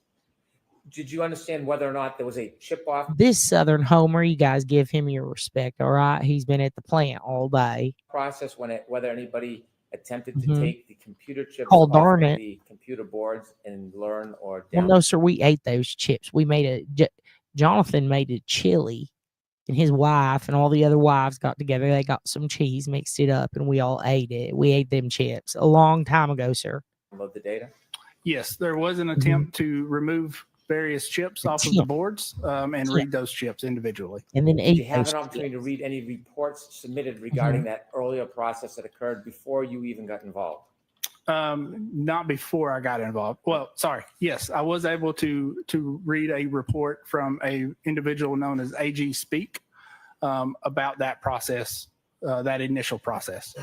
Did you learn who conducted, the name of the person that actually conducted the original process before you were involved in this case? Yes, I understand that person to be Miss Maggie Gaffney. Do you know generally when Miss Gaffney engaged in trying to download information from the computer boards of the defendant's car? Yeah, if I can recall correctly, that was around December of 2023. And in your review of materials and study materials, did you receive additional materials? Yes, I did receive additional crash reports, just detailing the events of the night. When you say crash reports, what does that mean? So that's going to be crash reports from the Massachusetts State Police. Is a crash report just a written report or is it data? No, it's just a report, no data. Did you receive any other reports from any other individuals or experts? No, not at that time. Did you later, over time, receive any more additional information during your studies? Yes, I believe so. And let me reference my report just so I don't misspeak. Let me ask for the court's permission before you do that. Sure, sorry. Yes. So I did, again, I reviewed a vehicle forensics report by AG Speak. I reviewed documentation that was identified to me as evidence review, a prior testimony of Trooper Garino, and I reviewed some surveillance videos as well as a report by Mr. Whiffen. When did you receive any study or reports from Mr. Garino? Do you remember? I do not remember exactly. Okay. Was it recently, some time ago? It would have been some time ago, probably late 2024 after we got involved. Last year? Yes. And how about Mr. Whiffen's reports? Mr. Whiffen's report, I believe I received in January of this year. In the video, do you know when you received any video? It would have been this year. I don't remember the exact dates.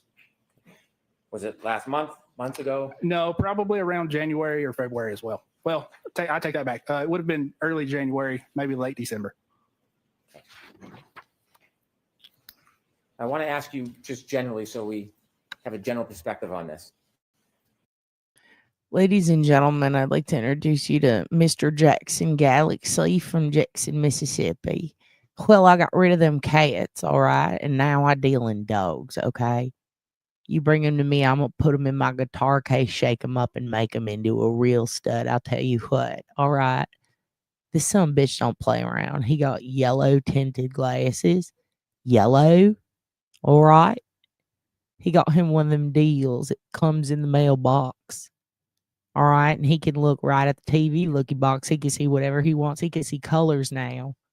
Okay, this man got him some chroma glasses so that old people could fucking cry with him on the internet because he can see color now. Because that's what we need in the South, hon. We need more white men that can see color, so they can go around doing a racism and all. That's all. That's all he's trying to do. Trying to live his life. All right? Get him a wife and some property. Get off his property. Poor fella. Ain't hurt nobody. When you began your study, was there something Ain't hurt no damn body. And yet here we sit, judging him. specifically that you were looking for? Yeah, There we saw. was. Listen, we saw that. We will pray for him. Please don't talk about another man's prostate when we're at a court church. Please give him some dignity. All right. If Beth can make it from Dog the Bounty Hunter, well, wait, never mind. Well, I'll think of a good one later, hon. But just put a smile on your face. We'll get through this, okay? Joe Biden's gonna be all right. He's a president. He's an ex-president. They'll get him. Listen, it's fine. It's fine, hon. But we don't want to cry when Mr. DNA Man is on the stand, right? We want to pay attention to him because he's more boring than a goddamn stick. All right, not a plumb awesome one, a goddamned one. All right. He's about as boring as an atheist on a pedestal. I don't want to see none of what he has to say. All right, because he's probably gonna rip on Jesus Christ. I ain't ready for it. I ain't ready for this level of satanic trash.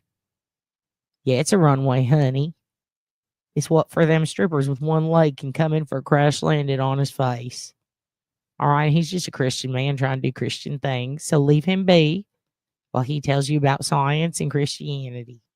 So specifically what we're looking for when we do a chip off on these vehicle modules, we're expecting to see one of It's literally a chip off the old block. I'm sorry, I'm done. two things: user data in a raw hexadecimal format, or a file system where user data is stored. Were there certain events that you were focused on relative to the data in the defendant's Lexus? Sure. So there were specific events that we were looking for specifically. That would be including time-stamped ignition-on events or power-on events, as well as other data. Did you have any information or understanding that there were text stream events that you were to focus on? Yes, I did have an understanding that there were text stream events located in a airbag control module. How many text stream events were you focused on?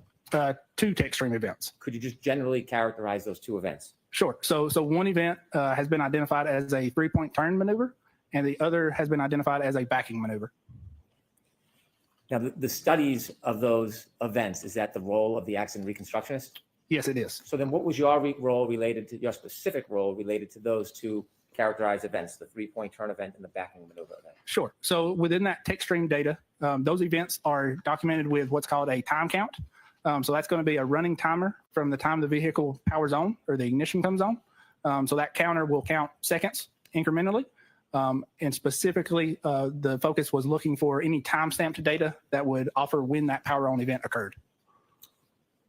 Did you put together a PowerPoint presentation regarding your assessment of some of this case? Yes, I did. May I approach? Yes.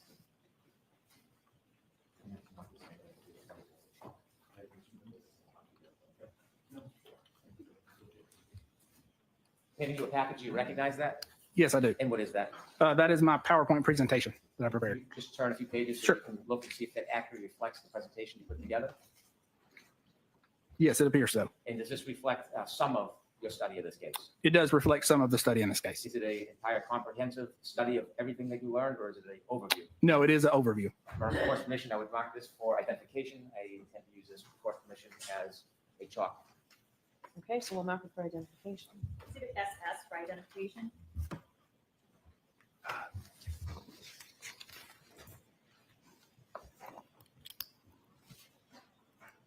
May I proceed, Your Honor? Yes. So I want you to teach us a little bit about the computers in a motor vehicle. Is there one computer, like a black box in an airplane? No, so there's actually many. Depending on the vehicle, there could be hundreds with very specific functions to what they're what they're meant to do. Tell us a little bit about why there's a need, or why many computers are used in a single vehicle. Sure. So there's so many functions within your modern vehicle nowadays. So for instance, your infotainment module, that is a computer that operates your radio, your head unit. So that's going to be your obviously your radio, any type of built-in navigations, Android Auto, Apple CarPlay. There's what's called a telematics module. That's going to be what actually allows the vehicle to communicate with the internet services. So when you look at, if you've got an app that can track your vehicle or unlock your doors, that's being allowed through that telematics module. With the court's permission, I'd like to have Ms. Gilman show page 3 of the PowerPoint. Okay. Any objection, Mr. Lassie? No objection, Your Honor. Thank you. Sir, on your PowerPoint page 3, you have a chalk or diagram of a car. You may have a pointer in front of you if it helps. Sure. You could direct your attention to the TV to your right. Could you explain to us what this diagram shows us? Sure. So this is a diagram that just shows, a small number of modules that you can find in specifically the Lexus in this case. Again, what we're focused on and looking at is the infotainment module and the telematics module in orange. For example, there are other modules known as the body control module and the airbag control module, the engine control module, which runs your vehicle.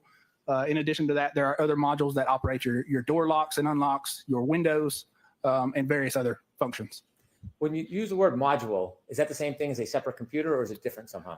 Yeah, so that using parlance, module would be referring to a separate computer within the vehicle. Do all of these separate computers in the vehicle connect with each other? They do. So all of these modules are connected to one another, and they do communicate with each other.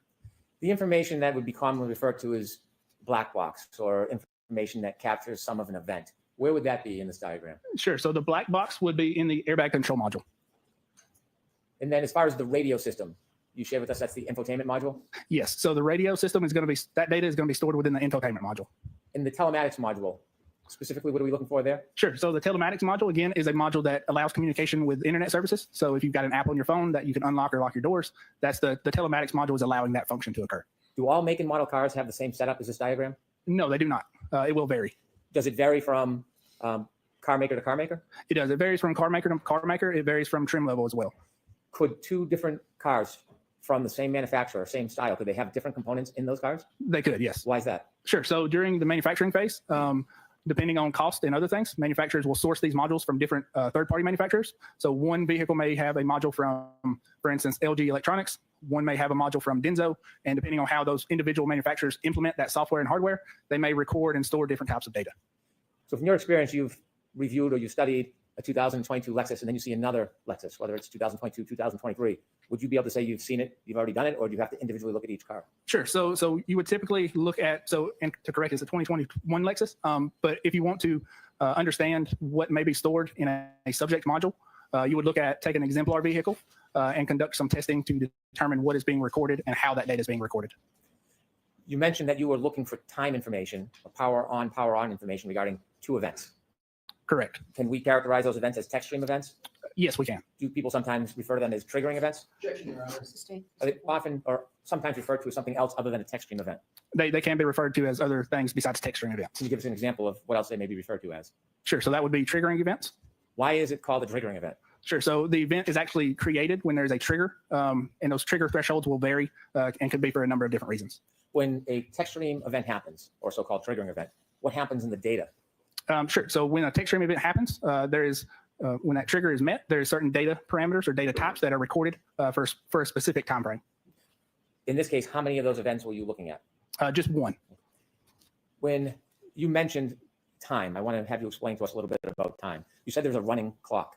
Can you explain that in a little more detail and simply what that means? Sure. So in what's recorded within the text stream events, I'll refer to as a running clock. Essentially what it is when the vehicle's powered on, this clock starts to run and it counts seconds from power on. So when you press the ignition on, this clock starts. And when there is a text stream event that occurs within that cycle or within that ignition on, that is recorded as the time that trigger occurred. Does that give an actual time, like when you look at your watch or you look at your cell phone? It does not give an actual time, yeah. Okay, are you still reviewing the chalk? We can take it down if it pleases Attorney Alisi. Thank you. So you were getting back to the clock. You said it's like a running clock. Is that like a stopwatch? Yeah, that could be referred to as a stopwatch. Where is that running clock kept in the data? Sure. So that running clock is kept within the airbag control module. Is that the so-called black box part of the data? That is correct. With the running clock, how do you determine the actual time as it relates to, say, for example, your digital watch or your iPhone or another clock? Sure. So in that instance, you would need to have an event that occurs, such as a power on event with a timestamp to reference back that running clock. When you got involved in this case and you looked at the information that was previously downloaded by Ms. Gaffney, was there any data regarding power on, power off to mark that time? From the initial download, there was not. When you involved yourself in your study, what was your primary focus as far as information you wanted to get and why? Sure. So primary focus when I initially got brought on was to look at the modules and see if there was any data that was not recovered. And then specifically, again, looking at any timestamped data that may have been recorded within the modules.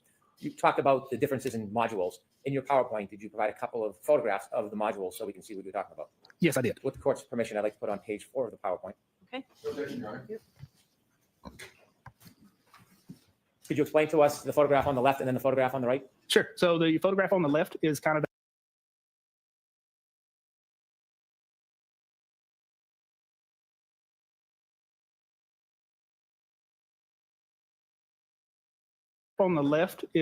a top-down view of the infotainment module from the Lexus. Photograph on the right is a top-down view of the telematics module from the Lexus. Are these modules from this specific car, or is this a general photograph of a car and how it works? These modules are from this specific vehicle. From the car you studied? Correct. On the left infotainment module, you have different manufacturers. Why is that? Sure. So again, these modules are not manufactured by Lexus or Toyota themselves. They are manufactured by third parties that are providing these modules to the car manufacturer. And these are just some examples of what we have seen within these specific vehicles and what type of manufacturers provide modules for these vehicles. If we could turn to page 5, please. When you looked at the data that was provided in this case, did you draft a report? Yes, I did. Your initial impressions, can you share with us what your initial impressions were? Sure. So initial impressions were that data was missed from the initial download. What type of data do you think was missed, or did you conclude was missed from the initial download? Sure. So that would be, essentially all of the user data was missed during that initial download. How did you conclude or come to the opinion that data was missed on the initial download?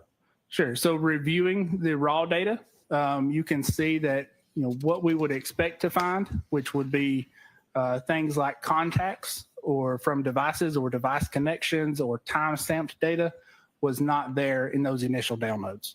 When you first looked at the data and you came to the conclusion that there was missing data, did you have a working theory on what you thought or how you thought the information was missing?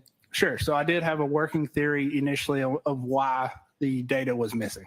And what was your initial theory? Sure. So if, I'll reference kind of to the slide a little bit. We can take that down if you'd like. Sure. So, sorry, can you repeat the question? When you had your initial theory of data missing, what was it based on? Sure. So the initial theory was based on two things. Either one of two things initially I thought could have happened, and that was a bad or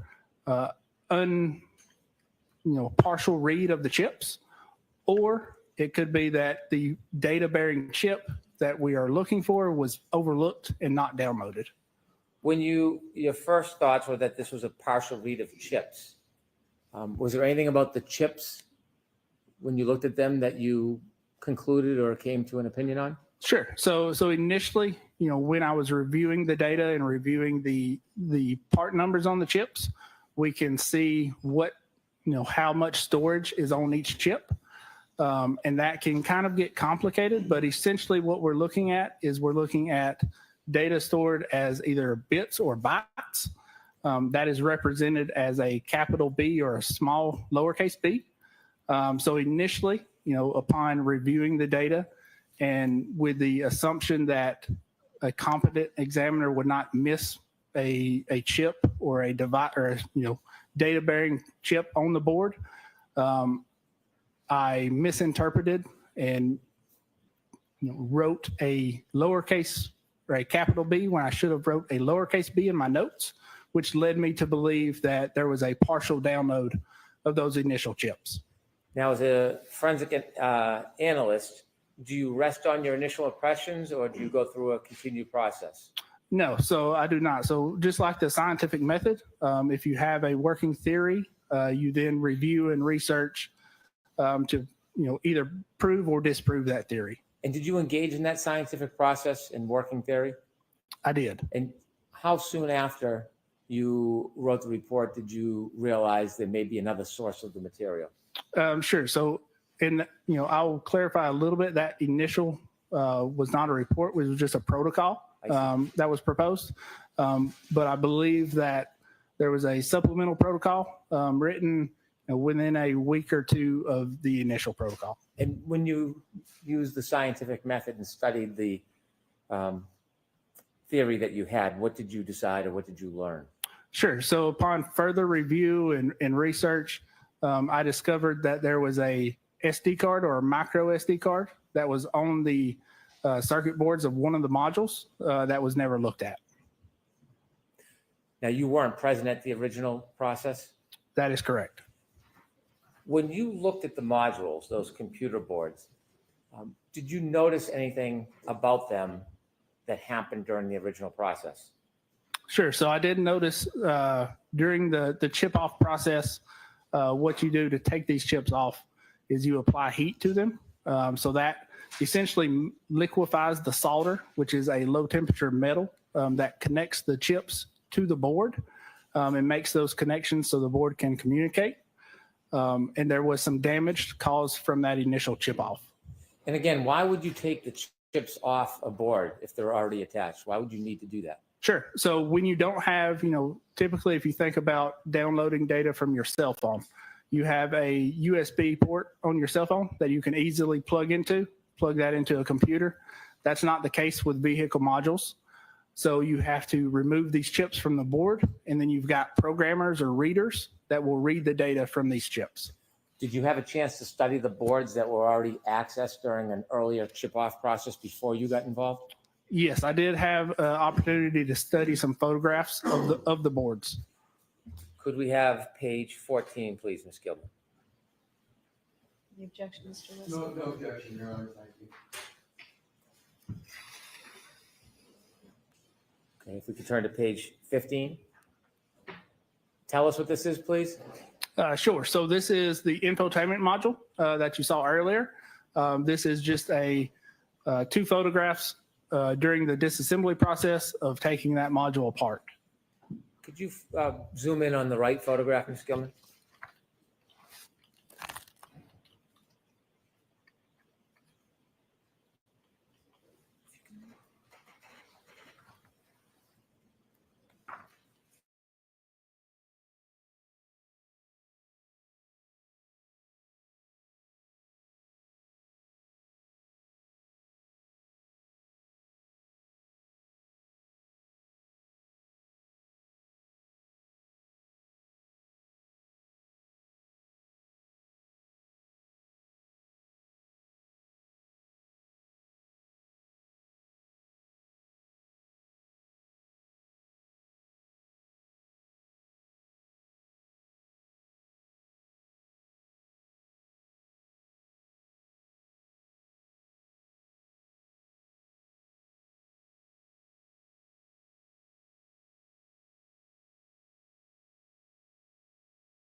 the risk of that is, causing damage that could be internally that we can't see. And if you want to put the chips back on the board and assemble everything back together, it may not work appropriately. In addition to seeing the damage with your eyes on these photographs, do you look at data when you engage in the analysis, whether or not you think data is missing? Yes, I do.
Off information that you were looking for?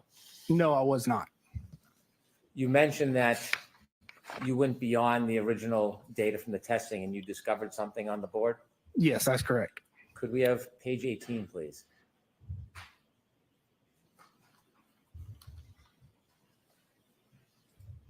Tell us what you found. Sure. So this is a micro SD card that I identified on the subject vehicle and later validated that existed on an exemplar vehicle as well. Could you use the pointer? Sure. I know there's a red square, but I want you to describe for us what you saw and what that meant to you. Sure. So if you look at this side of the circuit board, obviously this is a zoomed in view. But what you see is this kind of underneath the SD card is a silver casing. That is the slot that the SD card would go into, similar to the slot you would have on your computer. And again, what we're looking at is the SD card, just both sides, top and bottom. You had mentioned earlier that when you looked at the data, you believed that there was data missing. When you found this SD card and discovered this, what did you conclude? Sure. So at that point, I concluded that the data that we were missing was most likely stored on this SD card. Did it appear whether or not this SD card had ever been removed from the board? No, it did not. Did you receive any information that this SD card was ever studied or downloaded? No, I did not. Could you just take this board and put it back in the car and use software to read it? There are instances where you can do that. For this vehicle, though, we could not. Why couldn't you? Sure. So there are commercial forensic tools that are available for vehicle systems. One of those tools is referred to, or is called Burla. Burla is a company that writes hardware and software, or develops hardware and software that pulls data from vehicles in a user-friendly way, so that non-technical people can gain access to this data without having to go through the steps that we did in this case. When you discovered this SD card and had your hypothesis that there may be data on it, did you have concerns about simply removing the SD card and trying to read it? Yeah. So anytime you see an SD card on a vehicle module, in the past, there's research and there's documentation of finding these SD cards. Most of the time, they are what's called Command 42 locked. So what that means is there's a lock put in place. So if you take this SD card out, plug it into your computer is not going to recognize it. So the SD card is actually looking for a passcode from the vehicle itself to unlock it and allow access to the data. What if you don't have that passcode? Sure. So when you don't have that passcode, there are ways around that lock. Specifically, if we look at the left photo, you can see there's a lighter shaded black area on the SD card. What that is it's a protective covering that is covering some what's known as technological pads, and those pads allow access to reading the data and bypassing that lock. Is gaining access to an SD card on a board like this a simple process? It is not a simple process. Are there a lot of advanced studies on it? There are advanced studies on it, and it is a in-depth process to recover this data and interpret it. Are there any concerns that you had about spoiling or destroying the data if you tried to access the SD card without a passcode? No, not that I'm aware of. There's no documentation or research that suggests you would create or lose data by bypassing that lock. Were you concerned at all in trying to get the information from the SD card about the process of it? Yes, I was. Why? To get data from this SD card, we suspected that the user data that we were expecting was on this card. So in order to validate that user data existed on this card, we processed and went through a set of testing and validation on an exemplar vehicle. What's an exemplar vehicle mean? Sure. So an exemplar vehicle is a 2021 Lexus LX570 that is as close to the same trim and features that the subject vehicle was. We could take that down, Mr. Gilman. Why did you want a similar but very separate vehicle to do testing before you tried to crack into the SD card? Sure. So, it's kind of multiple reasons. First, to validate that the process that we're theorizing to recover data is viable. But also, this is a vehicle that there's no documentation on as far as, the data that is stored and the data, how it's recorded and what it, means. So as well as, being able to validate that process, we also wanted to do testing and create some of our own. Hey, look what I find it here in the desert. A small baby doggy. Meow. Where is your mother? He keeps sucking my toes. I think he's LGQ HD TV candidate, but I don't mind. Now you wash your plate. Because every day I clean for you, now today you clean yourself. Today I take my baby doggy to get a rabies vaccination. Hey, stay under the sit down. Is the air conditioner touch you good? I don't understand why baby doggy have to get rabies vaccination. So what if he's racist? He's not racist, he's just a baby. This is for happy born day. Blow him. Don't eat this one. New update on my baby doggy today. He's now 3 hands long. He have a passport. Now stop licking me, son of a LGQ HD TV advocate. We're gonna take him to the United Kingdom. Hey, I have another baby doggy. His mother died, and I'm gonna take her to make her wife for Chuki. Look at this long boy. Look, his wife tried to get his attention, but he don't care.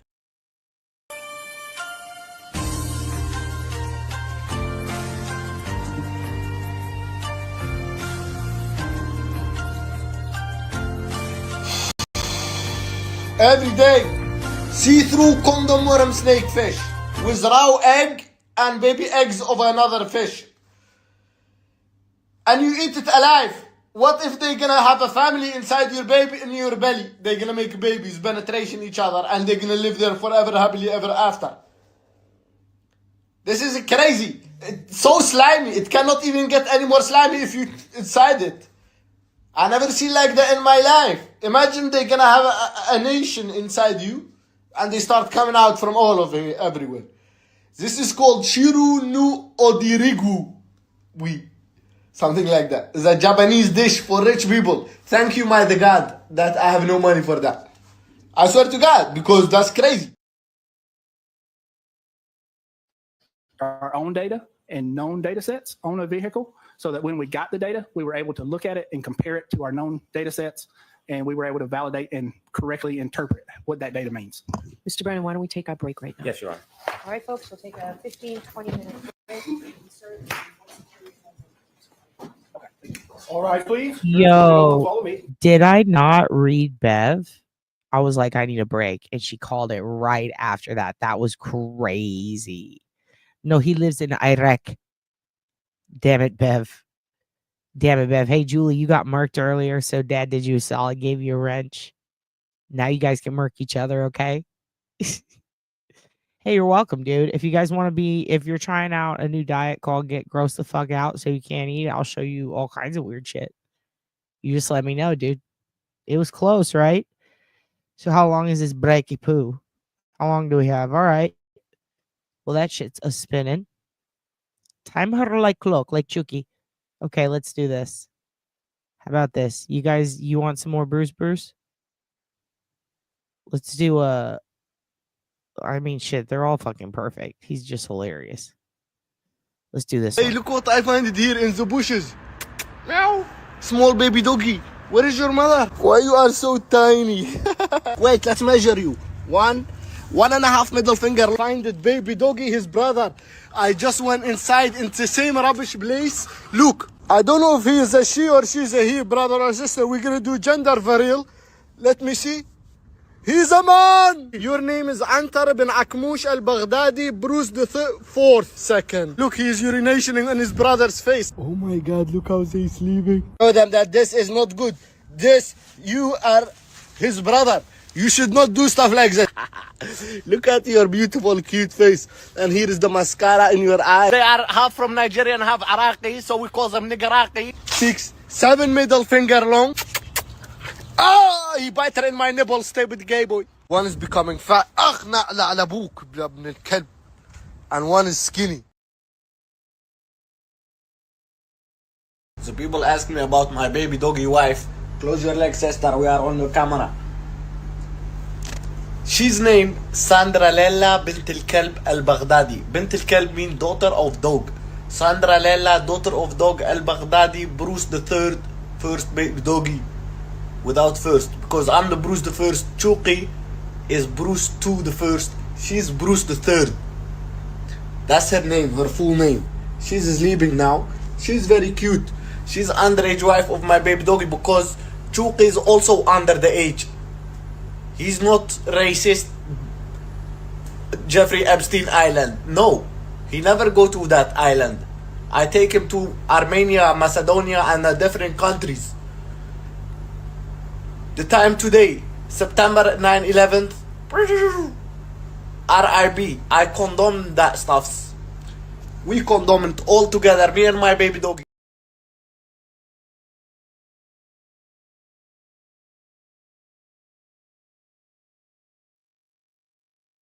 What's going on? I don't see anyone. They're going to get me. Who's gonna come get you? What the hell, guys? Can you do something? I need whatever drug she's on, man. He's not on drugs, Mark. You didn't hire me. Robert, I'll see you next time. No! I'll be $10. I'm not giving you money, all right? I am getting back to work. You should get a job. You should get some clothes. You're a horse. And fuck you, Greg. And I'm taking this picture. Oh, it's so beautiful. Please. Stop it. I don't think you should be hanging out with these guys. No offense. Go back to your wife. All right? I can't. That's right. I got money. All right. I got a house. I live right here. And put on some clothes. All right? Marcus? What the hell are you doing here under this bridge hanging out with these homeless people? Robert, I am blind. You're blind? Maybe it's because it's dark outside? There's been an incident. Oh, okay. Oh, ho, oh, baby, oh, no. Oh, okay. What's up? I legally can't go back to Michigan, Robert. What the hell happened in Michigan?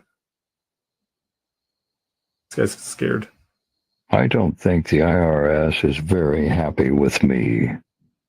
Oh, okay. Me too, brother.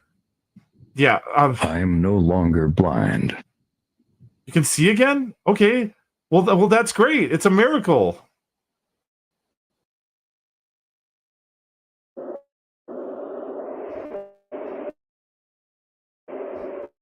Do you think they sell Q-tips around here?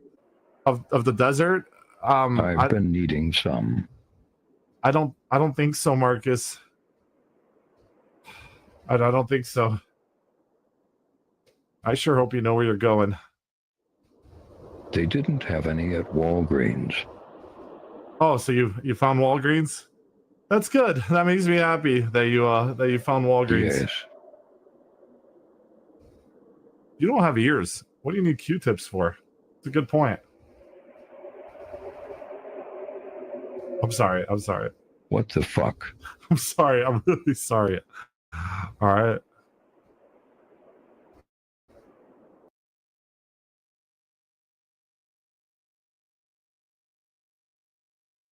Okay. I have something to show you guys while we wait. And I'm watching the fan, okay? I'm watching the fan. But also, while we wait on Beverly to get her cannoli together, let's go ahead and do this. I got a hot new Marcus drop.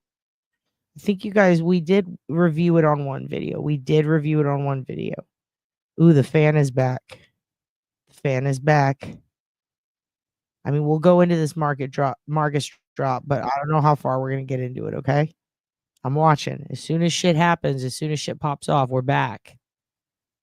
But for now, let's watch Marcus interrogate Robert, because that's fun. We've only seen that one time, and that was a long night. Not a lot of people got to see it. So Marcus kidnapped and interrogated me. New content. Here we go. Hello? Is anyone there? Robert. Marcus, is that you? Listen, Marcus, this chair is cool and all, man, but I really just want to go home. I really want to go home. Could I go home now, Marcus? You are home, Mr. Malicki. What do you mean I'm home? No, I don't live here. Made you some pasta. Okay, where's the pasta? You just put that in my mouth? Why did you do this? Could have been so simple. Can't we just go to the gas station or something? What you did to big badinky badu do do, but double them wow wow.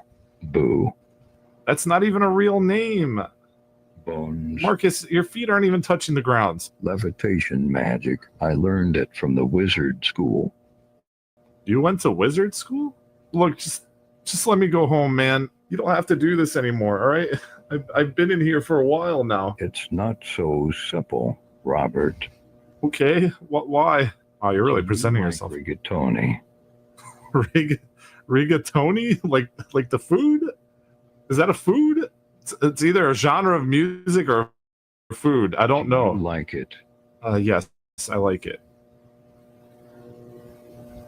Oh. Is that bad? Is that a bad thing? Fair enough. Oh, okay.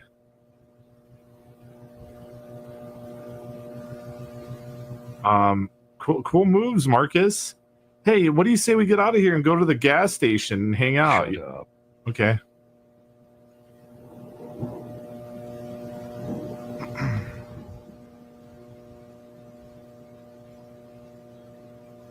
Okay. Can I talk now? Anyway, Robert. Yeah. We've missed you. Oh, okay, that's good. Yeah. You've kept me trapped down here, so I'm wondering. Me and the mafia. Yeah, the mafia. Thanks for bailing me out earlier. Maybe you can get me out of here now? Again? Do you like the moisturizer I've been using? Okay, Marcus, I'm going to be honest. Like, I'm fearing for my life right now. It's kind of hard to think about moisturizer, but I mean, yeah, you look very shiny. Oh my God. Oh, ow. Oh my God. Okay, I'll talk. Whatever you want. Sorry, I didn't mean it. Okay. You hit me pretty hard. It's been really hard these days. After losing my Doritos, sweet spicy, chili tortilla chips. I mean, I'll buy you a new pack. All you have to do is ask. A new pack? Yeah.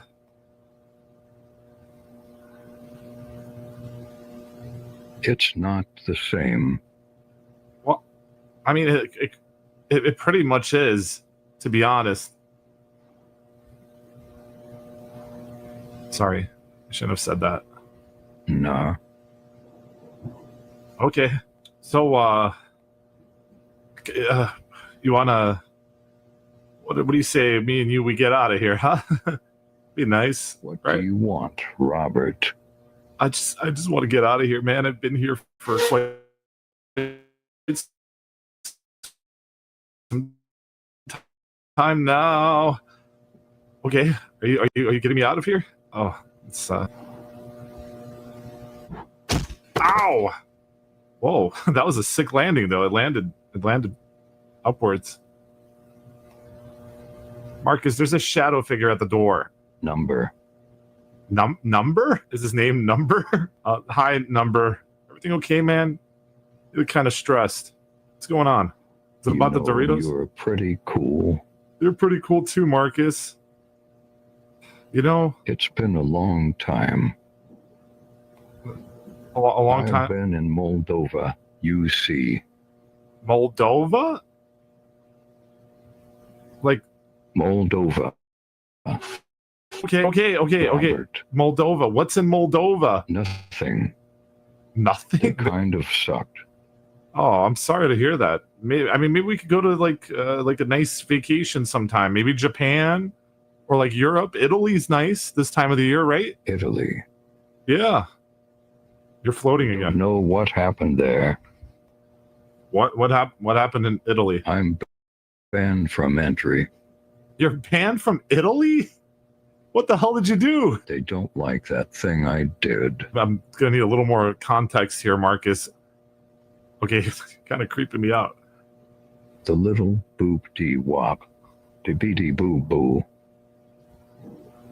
Yeah, no, I get it. You've been on a diet, Marcus? You're looking pretty nice, pretty muscular. Nah. So Marcus, can you get the mafia to release me? Probably not. Oh, can you just like get me out of here? I mean, you got in here somehow, right?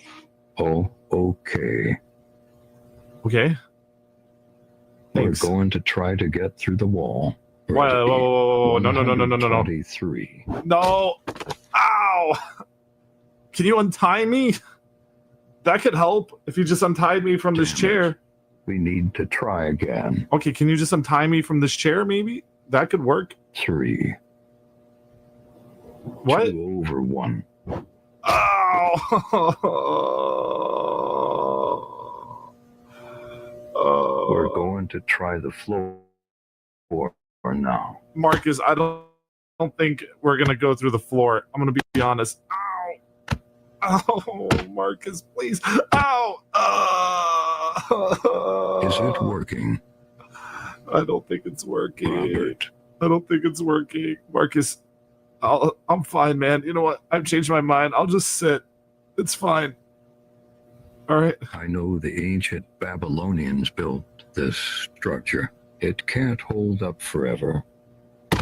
Well, I don't think the ancient Babylonian. Ow. Ow. Marcus, I don't think they're what built. You're right. This place. Thanks. I think this is Detroit. Yeah, it might be. Looks like Detroit. Oh, the great Pulinky. The what? The great publicity Bob Benji Boo. Publicity Bob Benji Boo? Can you explain? Nah. Okay, well that's fine. This was really nice. Each this. Thanks, man. Really know how to treat a guest. Ow! You really know how to treat a guest, Marcus. My time has come to an end, Robert. What does that mean? You're dying? You're gonna die? No, I have to go back to Moldova. But I thought you said Moldova sucked. Yes. Okay, so why are you going there? You're not gonna explain anything. You're just gonna leave. I can still see you. What are you doing? Do you have a camera on me? Okay, I could still see you. You just moved 3 steps back. It's fine. You know what? Just stare at me. It's fine. You guys gonna give me any water at any point? All right. Oh, he's gone. I'm hanging out with Rob, you can call him Ruffle Gator. I'm hanging with the talkers like Bonkai and Ravenor. Rob got 5 boots and they're all cool. Jufa K, Shoki, Maury.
is risen.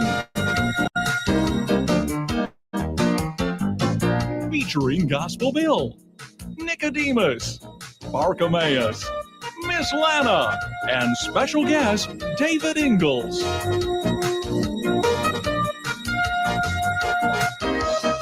And now here's the sheriff, Gospel Bill.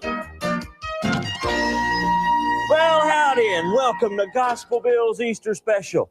I'll tell you what, we're going to have fun celebrating the most exciting event that's ever happened in the history of all mankind. Talking about the resurrection of Jesus Christ. It's hallelujah, hallelujah, hallelujah, hallelujah. And then the boys. Praise ye the Lord. And then the girls again. Hallelujah, hallelujah, hallelujah, hallelujah. Boys. Praise ye the Lord. That's good, that's good. But there's something special about Jesus. There's something really special about him. Yep, he is God's son. I'm glad we became his disciples, John. This is great. This is great.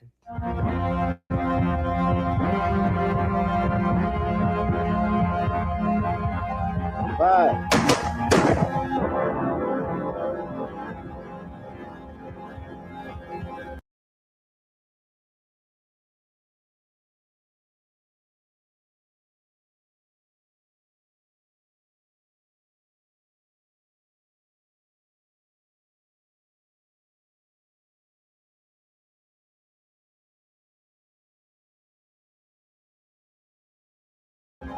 Some days I just don't like being a soldier. Don't let these crucifixions get to you. But this one does. I don't know why, but I don't think that guy is supposed to be up on that cross. You're just superstitious. You really don't believe he's the son of God, do you? I don't know. I've been thinking about that. He's just a magician. I lay my hands on Gospel Bill in the name of Jesus Christ of Nazareth, and I say, live. I say, death, I rebuke you in the name of Jesus. Live, Gospel Bill. Live in the name of Jesus. Gospel Bill is dead. All right, whenever you're ready, Mr. Brennan.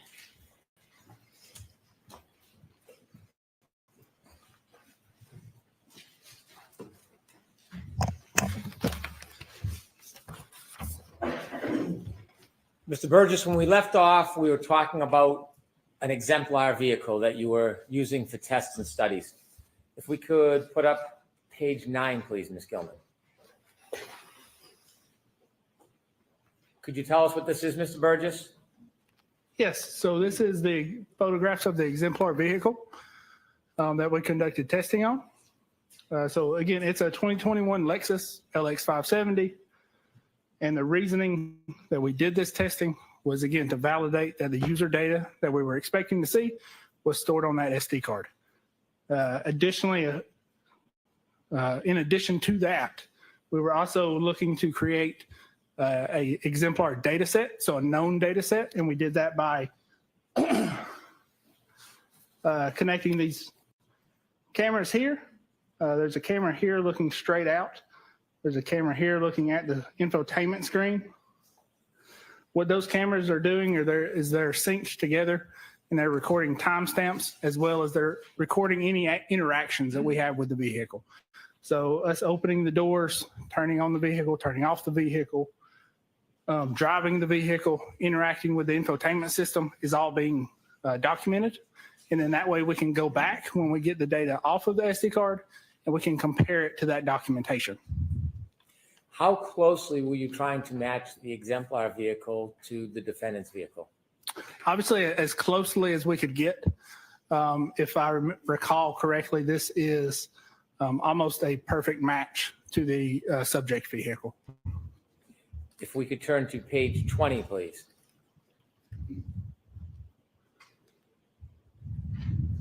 Tell us what this shows. And Ms. Gilman, if you could you focus in on the top gray and white line part, if you could?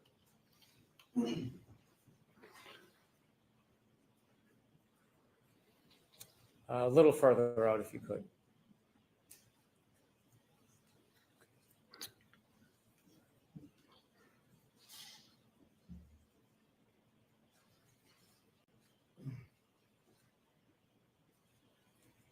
We'd like to see all 3 rows if possible.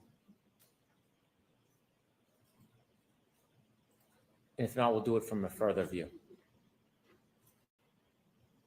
Okay. Could you share with us what this slide represents, Mr. Sure. Burgess? So this slide represents a comparison between the exemplar data and the data from the subject Lexus. In this comparison, we're looking at navigation system software. So that's going to be the infotainment system software. There's a number of different softwares running on this infotainment system for various functions. So you can see here there's a firmware version for the Wi-Fi functionality, as well as the OS version, the audio, the DVD function, and I believe there's a section for the CD or disc version. So what we're looking at is we're looking at the software versions that are running on the exemplar.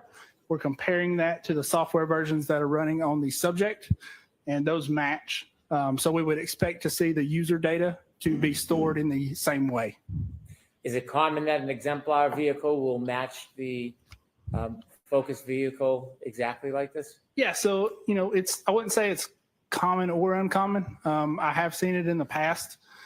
A lot of times with your newer vehicles, you'll probably notice some of them tend to update more often than others. For this one, it looks like the Lexus doesn't update quite as often. So we are able to see that the software versions are the same. If we could take that down, please. And if you could remind us before we go into your findings in that SD card that was left behind. What was the most important thing you were looking for as far as data on that SD card? Sure. So the most important thing we're looking for is time-stamped data, specifically related to power on or ignition on events. If you were to find time-stamped data for power on, power off ignition events, how would you use that? What would you use that in unison or comparison with the information that you already had? Sure. So we would use that in comparison with provided surveillance videos to compare and see how accurate those timestamps are and how consistent they are, specifically on the night of January or the morning of January 29th. When you analyzed the SD card, did you get viable information? Yes, we did. What information did you get? So we've got a couple different data types. We got contact lists from some of the connected devices, as well as serial numbers and phone numbers associated with the connected devices, call logs, and then power on and power off events. Was your focus on one particular aspect of that data? Primarily, the focus was on the power on and off events. And did you find information regarding power and power off events that could date and time? Yes, we did. If we could have number 29, please. 30. Can you share with us what you found? Sure. So this is some screenshots from our exemplar testing. So again, these are from those cameras that I pointed out earlier. What we see when we go back and review this camera footage is we see when I press the ignition on button, there is actually a logo that appears on the infotainment screen as it's booting up. That time that logo appears on the screen is associated with a time that we see in the raw data, and that's in the hexadecimal data that is very small, so it's kind of hard to see. But essentially what you have is you've got a date and you've got a time in UTC, and then you've got a identifier that suggests that the vehicle's been powered on. So we've got 4 of these tests that we can kind of compare back to and determine that this is the time that the infotainment system powers on and that first logo screen appears. And then through testing, we can identify that that is approximately ignition on is approximately 3 seconds before that timestamp. So do I understand if you press the button to start the vehicle, there's a 3-second delay before the actual vehicle starts? Correct. So not the actual vehicle starting. So you press the ignition on button, there's a 3-second delay in when the infotainment system powers on.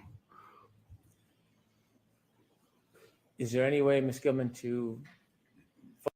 Why do I get the feeling that the 3-second delay is going to somehow cause them to have to create an entirely new fucking timeline?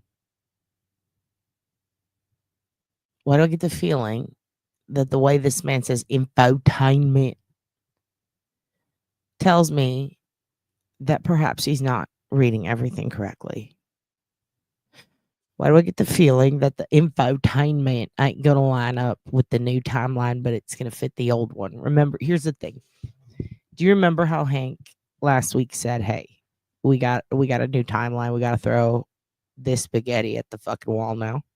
All right. So you guys gather around, watch Judge Bev eat the piss tar directly out of my fucking asshole. Watch her lick this dookie up. And then Hank took a big fat shit. And Bev ate that shit up. Remember? And what did Beverly say? She said, we'll talk about it next time. Y'all kids, stop fighting. We'll talk about it next time. All right. We'll get everything sorted and we'll get it in order. All right. You guys just calm down. All right now. You try to get along. Say your prayers. Eat your supper. We'll talk about it later. Which means that they're going to get their fucking way. All right. I'm going to make a prediction right now. Hank redoes his whole timeline to fit up with Whiffen, right? After today's testimony, he's going to do some into the calculator and he's going to go, oh, fuck. And he's going to realize the original timeline fits this guy's shit for the car, but doesn't fit with his new timeline. So then what's he going to do? Because so far, all the witnesses, everything relies on time, right? The time is so important. The timeline's so fucking important. But what about this fella right here? Because he's still sticking to the old one. So what's going to happen if Hank gets his new timeline and then it doesn't line up with this fella? Is he going to get to go back? Focusing on one of those two photos. What do you think? What wasn't changed? Can you tell us what this information is? Sure. So this is those camera angles. And what you see is I'm pressing the ignition on at this time. Ignition on? In that second photo on the right, you'll see that this is specifically approximately 3 seconds after I press that ignition on. And you see this the Lexus logo appearing on the infotainment module. Let me ask you something about the clocks while we're here. You see a local time on there? Yes, I do. Is that local time measured by a particular clock system? Sure. So that's measured by our reference equipment. So we're using what's called VBox equipment to capture these videos. So here, that local time is actually UTC time. So it's not actually local time for this area. So that could be a little, that could be an error in how that's reporting. But essentially what we're seeing is the infotainment system is powering on at that exact time of 21:48:08. And this was for power on. Can we have number 31, please? How's this different than the one we just looked at? Sure. So this is power off. So this is myself pressing the ignition to power off the vehicle. And what we see at this exact time when you power off and press the ignition button, the screen on the infotainment system becomes blank. And associated with that, it powers off. And you see a log within the raw data that indicates that.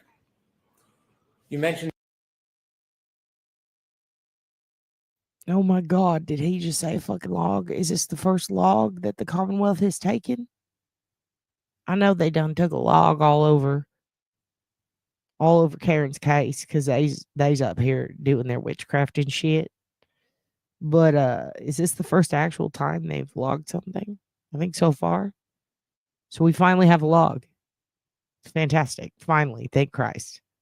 That you found power on, power off information. Can you explain what that means? Sure. So through this testing, what we were able to do is see that there are time-stamped power on and off events for when the infotainment system is recording a power on and power off. And then we validated that with the exemplar testing. ultimately, were you able to use that power on, power off timestamp information to identify the times of the later two events, the tech stream events, the 3-point turn and the backing maneuver? Yes, in combination with other data, we were able to determine that. Did you test the power on, power off data? Yes, we did. Could we have number 32, please? Can you tell us what this is? Sure. So this is the first power on event after 12 o'clock on January 29th. That power event is happening at 12:36 up here in the top. And the vehicle is powered on and it's not powered off until 12:42:08.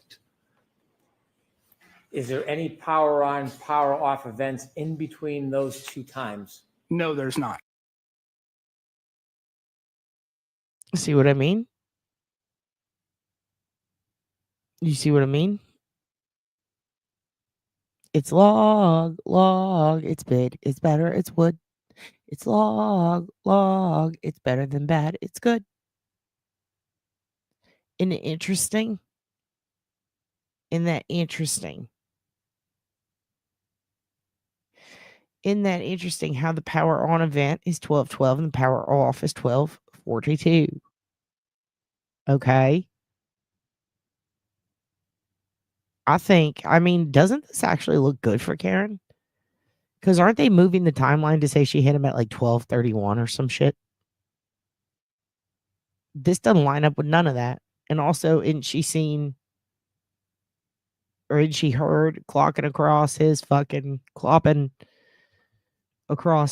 floor at his house right after this time, right? That's interesting. That's interesting.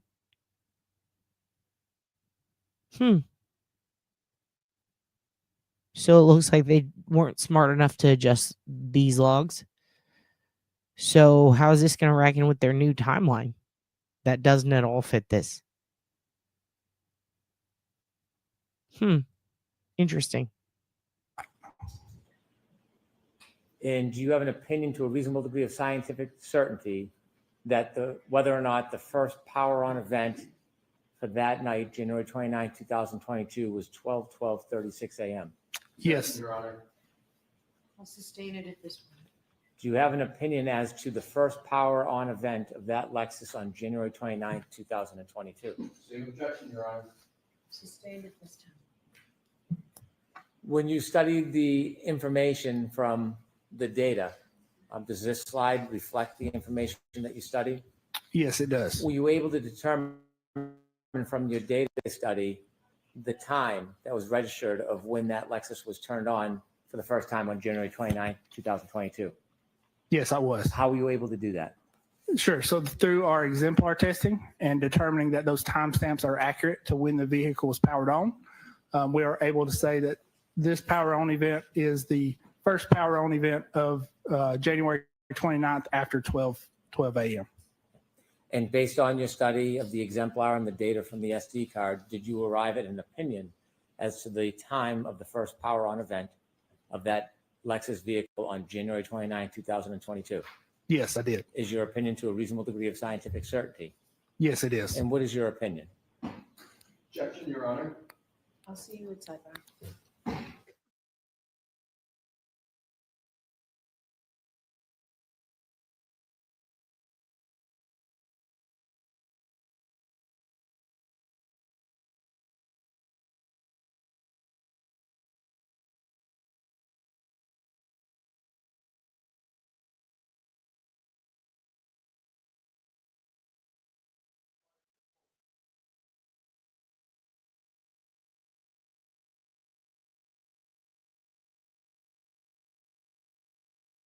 We are able to validate that, which occurs approximately.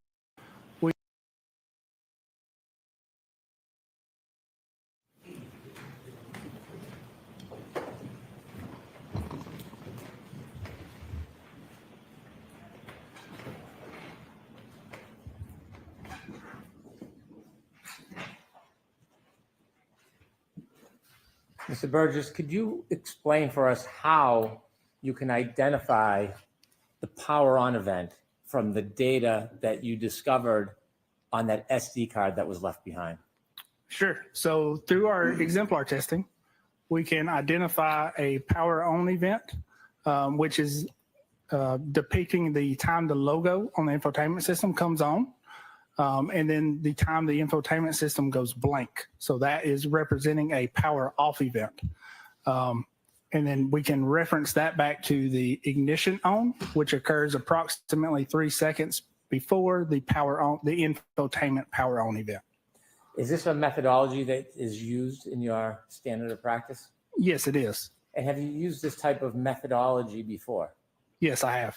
Is it a methodology that is regularly accepted in this type of analysis? Yes, so this is a methodology that is regularly accepted in the digital forensics community, and it is a process of testing and then validating. How does that process further validate the accuracy of the times that you are registering and finding? Sure. So through that testing, we're able to validate that accuracy. And through that testing, we've got 4 tests that represent a power on event and 2 tests that represent a power off event.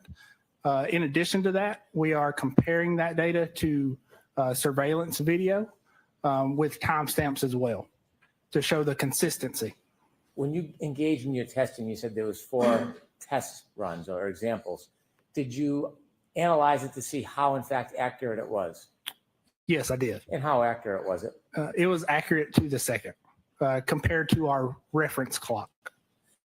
And when you actually take the data from that SD card, how do you interpret it? How do you get it from a piece of plastic with metal on it to actual numbers and data? Sure. So the process of that, again, is we're making connection to those technological pads on the SD card and raw data.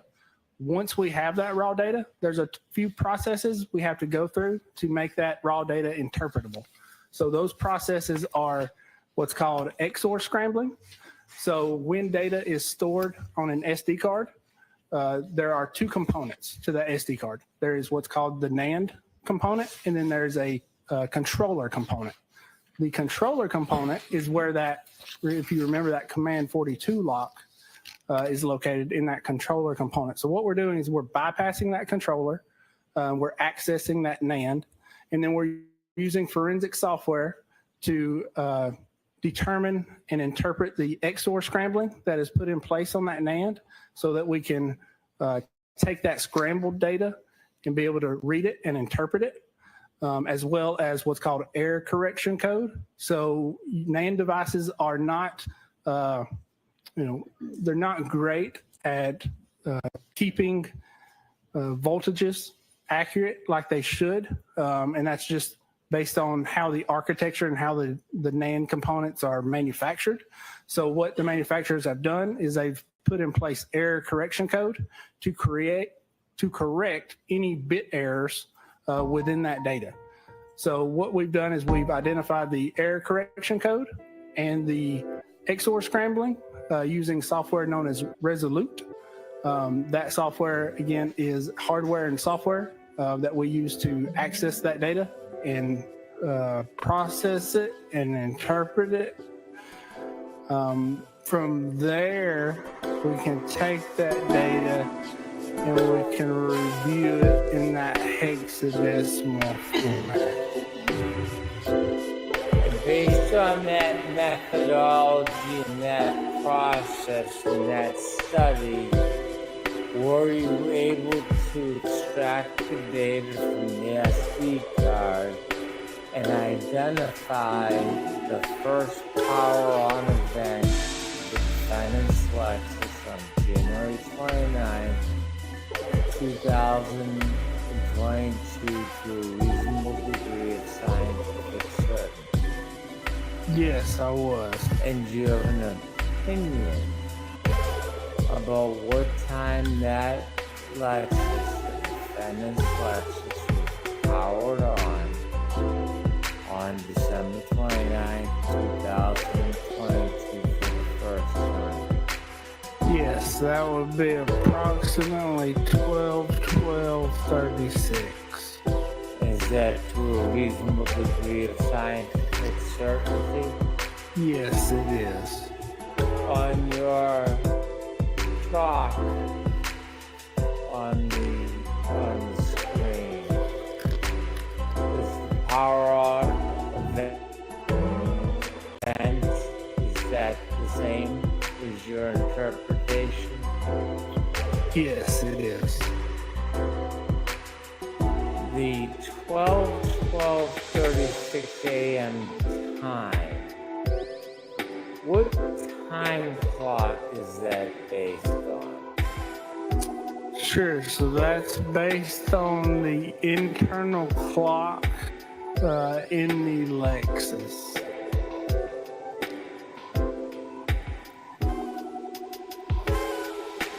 The clock in the Lexus, is that a universal time, or do clocks on different devices run differently? Sure, so it's not a universal time.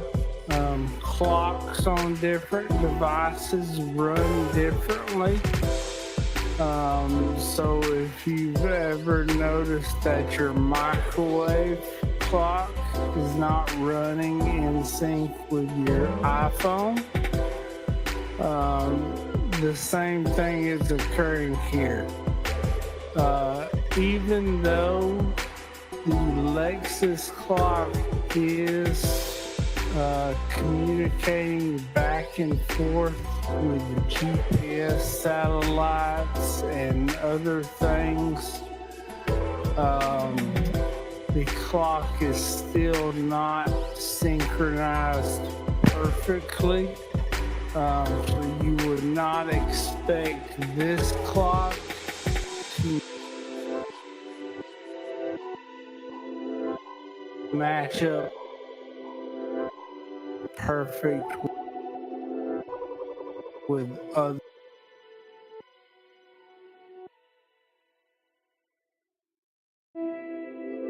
devices.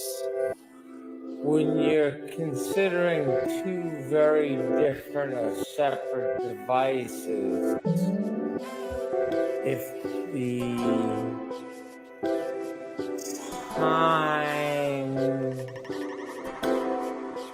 is different, what would that be called? Sure, so that would be called what's called a clock variance.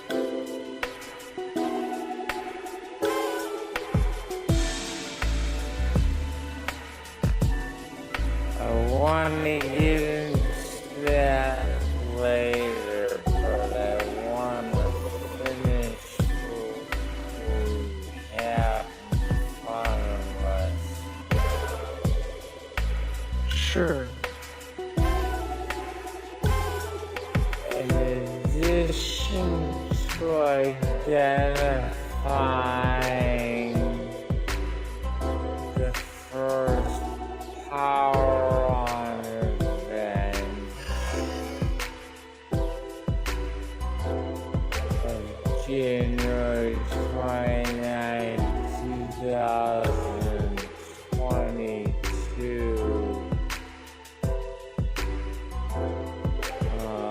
of the defense Lexus at 12:36.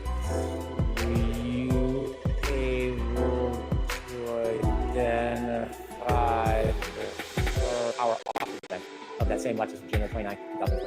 Yes, I was, and that was at 12:42:08 approximately. Did you use the same methodology and vetting that you did and testing that you did with the power on event? Yes, I did. And do you have an opinion if that time is accurate to a reasonable degree of scientific certainty? Yes, I do. And what is that opinion? So that opinion is that time is reliable to the second as far as the Lexus clock is concerned. What is the graph on the bottom showing us? Sure. So the graph is just a graphical representation of the same data, representing the power on event on a timeline at 12:36 and the power off event at approximately 12:42:08.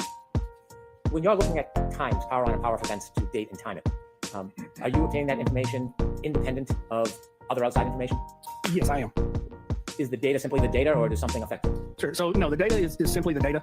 So when we get the data, we can compare it to outside sources or external sources to verify that it's consistent with other sources. But the data does not depend on any outside sources. Do you oftentimes use outside sources to vet or test the data, even though it's a totally separate concept? Yes, I do.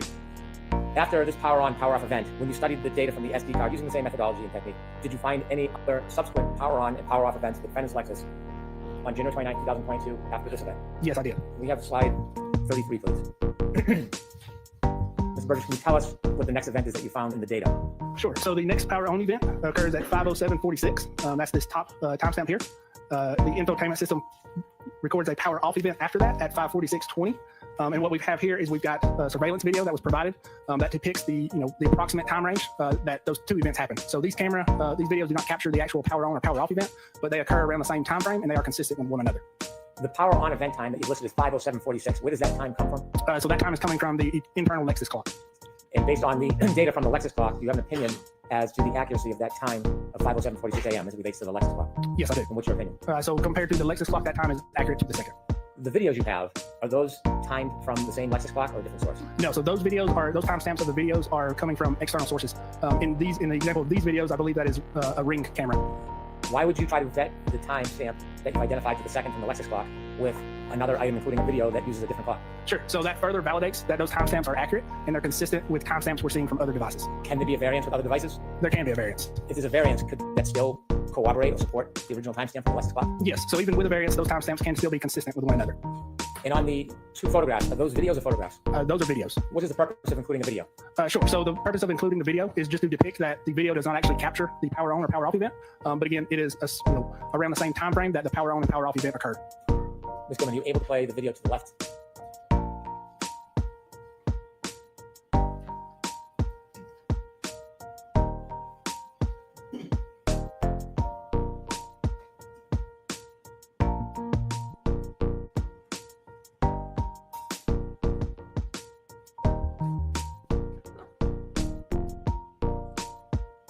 Thank you.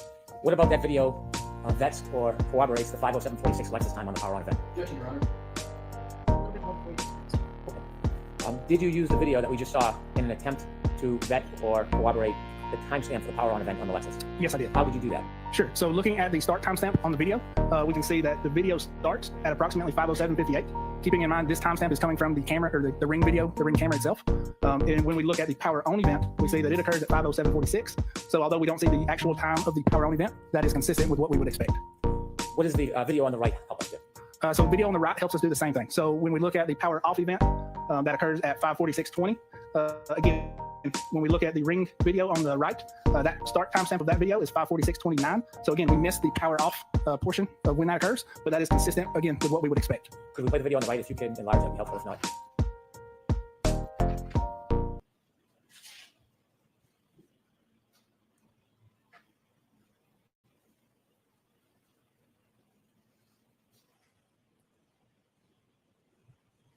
The criminal justice system. stop the video, The please. people are Mr. Burgess, you see the lights are on represented that vehicle?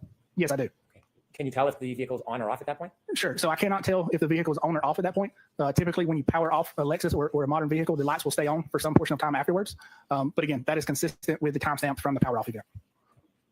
And do you have an opinion to a reasonable degree of scientific certainty as to the accuracy of the power on and power off events as they pertain to the Lexus clock? Yes, I do. And what is that opinion? And that is that those timestamps are accurate to the second. Did you further follow the data to see if there was any other power on, power off events relative to the Lexus for January 29, 2022? Yes, I did. Could you take us to Exhibit 34, please?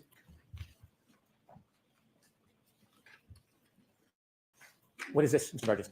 Sure. So this is the next time that the vehicle is powered on and subsequently powered off. That power on event occurs at 12:35:01. The power off event occurs at 2:12:01. And then this video is a video from alarm.com surveillance that depicts the vehicle pulling into a driveway and shutting off. So when we look at the video and we watch the video, you can actually see at 2:12:01 in the video timestamp that the windshield wipers stop moving and the vehicle's suspension begins to lower, indicating that the ignition button has been pressed. Let's start with the power on event. Was there any video available to show the power on event at 12:35:01? There is no video available that I'm aware of.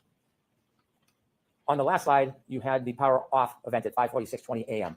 Correct. Was there any other power on, power off events between 5:46:20 a.m. and this event here? No, there was not. Did you try to obtain any collateral or cooperative video or evidence relative to the power on event of 12:35:01? I did request or make a request to see if there was any video available, and as far as I'm aware, there was not. Regarding the power on event, do you have an opinion to a reasonable degree of scientific certainty as to the accuracy of the power on event as it relates to the Lexus clock on the system? Yes, I did. And what is that opinion? That is that power on event is accurate to the second in reference to the Lexus clock. 12:35:01 p.m.? Correct. And do you have an opinion as to the power off event to a reasonable degree of scientific certainty as to the accuracy from the data you recovered from the SD card? Yes, I do. And that power off event again occurred at approximately 2:12:01 according to the Lexus clock. I don't know if you can enlarge the video, Ms. Gilman, but if you can, and if not, can you play anyways?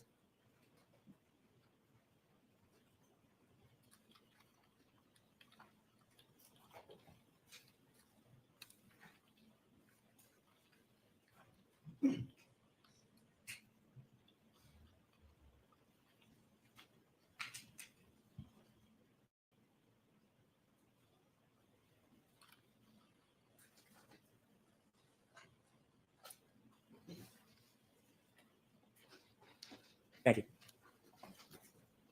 And could you explain for us the graph on the bottom of that exhibit, or pardon me, of that diagram? Sure. So that graph again is just a timeline graphical representation of when that power off event occurred, and when the power on event occurred, and when the power off event occurred at 12:35:01 and 2:12:01. Based on the data you analyzed from the SD card, was there any further power on and power off events on January 29, 2022 after this 12:35:01 to 2:12:01 event? Yes, there was. Could you display for us page 35, Ms. Gilman? And what is this, Mr. Burgess? Sure. So this is the next power on event that is recorded within the system. And that power on event occurs approximately 4:11:46. And the power off event occurs at 4:12:56. The video we see is that same alarm.com surveillance video. The start timestamp of that video is 4:12:03. So again, we don't see the actual power on and off event within the video, but it is consistent with what we would expect as the power on event occurring at 4:11:46, and then the video starting, and we see the car backing up at 4:12:03. Would the alarm.com be using a different clock than that of the Lexus? It would be, yes. And based on your methodology in vetting and testing in view of the data on the SD card, do you have an opinion to a reasonable degree of scientific certainty as to the time of this power on event? Yes, so that power on event would be 4:11:46. And do you have an opinion as to the time of the power off event related to this diagram? Yes, that would be 4:12:56. Is that opinion as well to a reasonable degree of scientific certainty? Yes, it is. Is that a photograph or a video? That is also a video. Ms. Gilman, could you help us?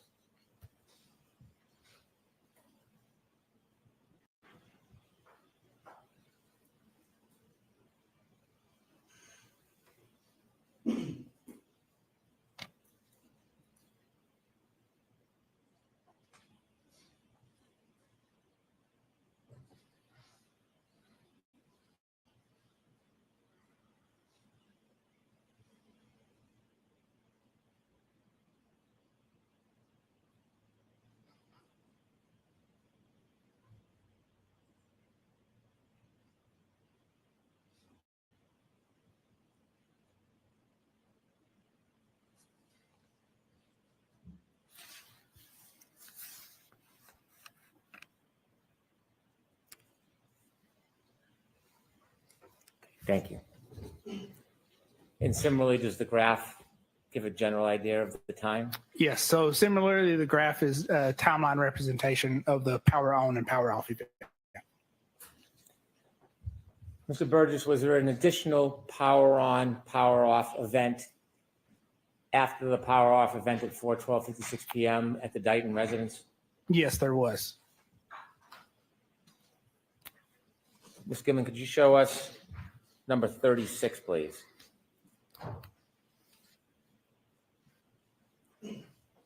Mr. Burgess, could you take us through this one?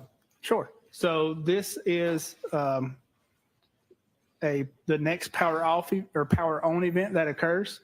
And that power on event occurs at 5:34:51 p.m. The power off event occurs at 5:36:42. Again, the video that is that is associated with this does not show the power on or the power off event, but it shows the time just before the vehicle is arriving to this location on a tow truck. And that would be consistent with the vehicle then being powered off and backed off of the tow truck at that time. And based on your analysis of the data, do you have an opinion to a reasonable degree of scientific certainty what time this power on event took place? Yes, and that time would be 5:34:51. And that's according to the internal Lexus clock? Yes, it is. Do you have an opinion to a reasonable degree of scientific certainty when this vehicle was then powered off? Yes, and that would be 5:36:42. Again, pursuant to the Lexus clock. Correct. After this event at 5:34:51 p.m. to 5:36:42 p.m., when you studied the data, were there any other power on or power off events for this Lexus vehicle on January 29, 2022? Not that I studied after this event.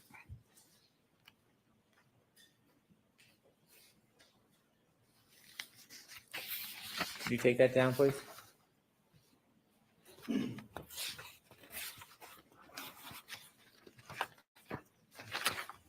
Now, we touched on an issue earlier. I want you to give your opinions and explain to the jury. You mentioned the word variance between different items. I don't think you used the word items. You said something else. Sure. So that's going to be the clock variance between different devices. So in this instance, what we're referring to is the difference in the clocks of the Lexus module and an iPhone. So we would not expect those clocks to be perfectly synced. Typically what we see, and is what is generally accepted, is a clock variance of up to 60 seconds. And that is because when you think about when you're looking at your radio and you're looking at the clock, it's representing to you the hours and the minutes. It's not representing the seconds. So again, it's accurate. Its function is to be accurate to the minute, but its function is not to be accurate to the second. Is a variance between different devices an accepted concept in your community? Yes, it is an accepted concept in my community. When you were looking for power on, power off information from the data on the SD card, what clock would that information, that time, be dependent on? Sure. So that's going to be dependent on the Lexus clock. That Lexus clock is continuously running, but it also syncs up with GPS systems to update the clock on occasion. We do not know how frequent that activity occurs because that is proprietary to the manufacturer themselves. To bring us back, when you started this case, there were two important tech stream events? Correct. There were two tech stream events. Remind us what those were. Sure. So one is going to be associated with a three-point turn, and the other is going to be associated with a backing maneuver. In those two tech stream events,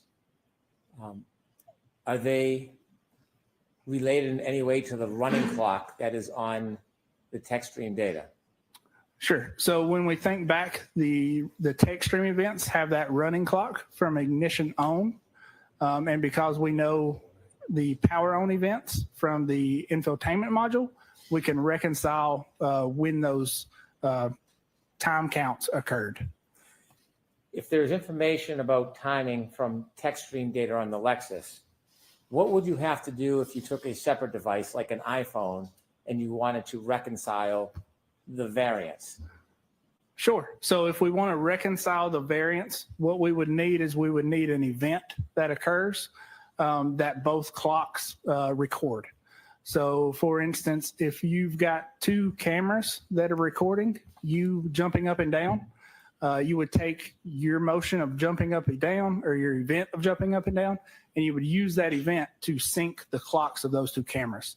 So essentially, we're doing the same thing with the Lexus clock and the iPhone clock. When you did your analysis during this case, initially, did you have any interest in trying to reconcile those clocks? No, I did not. Why not?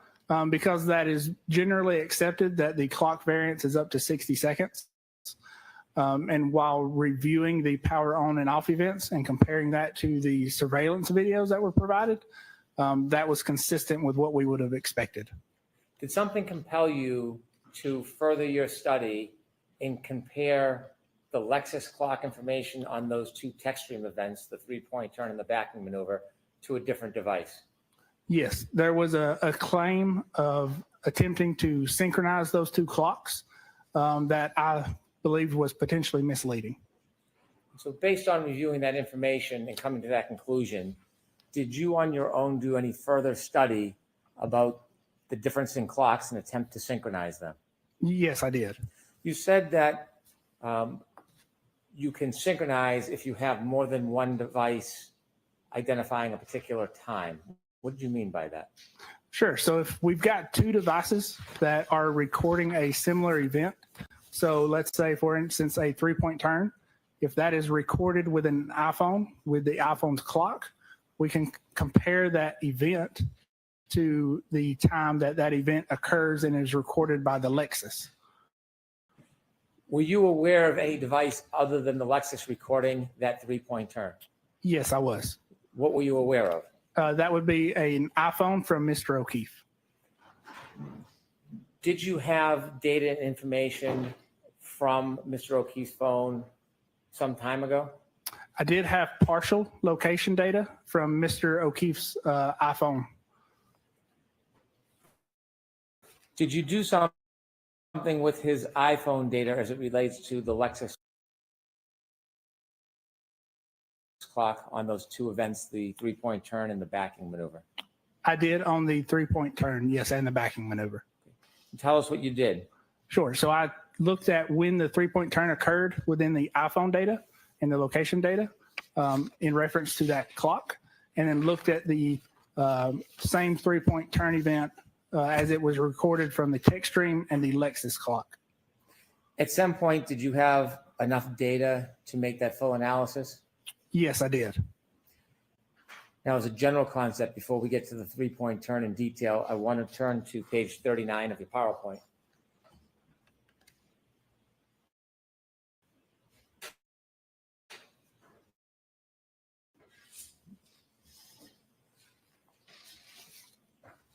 I'm sorry, if you could turn to page 38, please. Okay. Can you explain to us the concept of synchronizing clocks? Sure. So this is kind of a graphical representation of how to synchronize a clock. So essentially, like I said, we're taking a event that occurs. In this instance, it's a 3-point turn. We have data where that 3-point turn is recorded within an iPhone, and we have data where that 3-point turn is recorded within the Lexus. Those events have clocks associated with them. So in order to reconcile the difference in those clocks, we are comparing the clock times for the event from each device and moving or adjusting the clock for one compared to the other. In addition to specializing in data and computers and cars, you also mentioned that you specialize in mobile phones? Yes, I do. Did you use your experience in your training and your education to analyze the iPhone data from Mr. O'Keefe's phone as it related to the information from the Lexus vehicle? Objection, Your Honor. Can you answer that, yes or no? Yes. Just in silence. Yes, You did? I did. Okay. Did you see what type of information was being stored on Mr. O'Keefe's cell phone as far as location data? Objection, Your Honor. I'll allow that. Yes, I did. In reference to location data, Mr. O'Keefe's iPhone is recording timestamps, GPS position, speed, and heading. So heading is going to be the direction that the iPhone is facing. Was there any particular application that you were aware? Okay, I'm going to jump on in here, you guys, because I actually have something to say about this. This guy is doing this thing called making shit more complicated than it has to be. what he's doing is he's talking about syncing an iPhone, right? John O'Keefe's iPhone with Karen Reed's Lexus infotainment system. Because for some reason, the clocks do not sync up. They're never going to be perfect, right? But here's the thing. Time is fascinating, isn't it? Because time doesn't fucking change. It is a set standard. It is the status quo. There is an official time, believe it or not. In different parts of the US, depending on if you're East Coast, West Coast, or Central, run on those times. You remember them, right? Time zone, Pacific Standard, right? Or fucking Central Standard, Pacific Time, Eastern Time, all that shit, right? Time is a science. There is no time drift. You are right. However, what is there? There is cellular drift, okay? There is bad weather, fucking with radio waves and the satellites, right? But that's not super common with some items, and it is with others. For example, a Nokia phone somehow trying to run off of one tower in an overcrowded city is going to get different service than an undercrowded city. Or city is not crowded, if you will, with a lot of towers and not a lot of activity. But then you factor in the weather.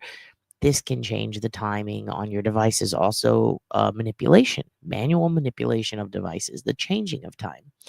You could be able to change the time on your computer and roll it back to get more AOL hours and minutes, right?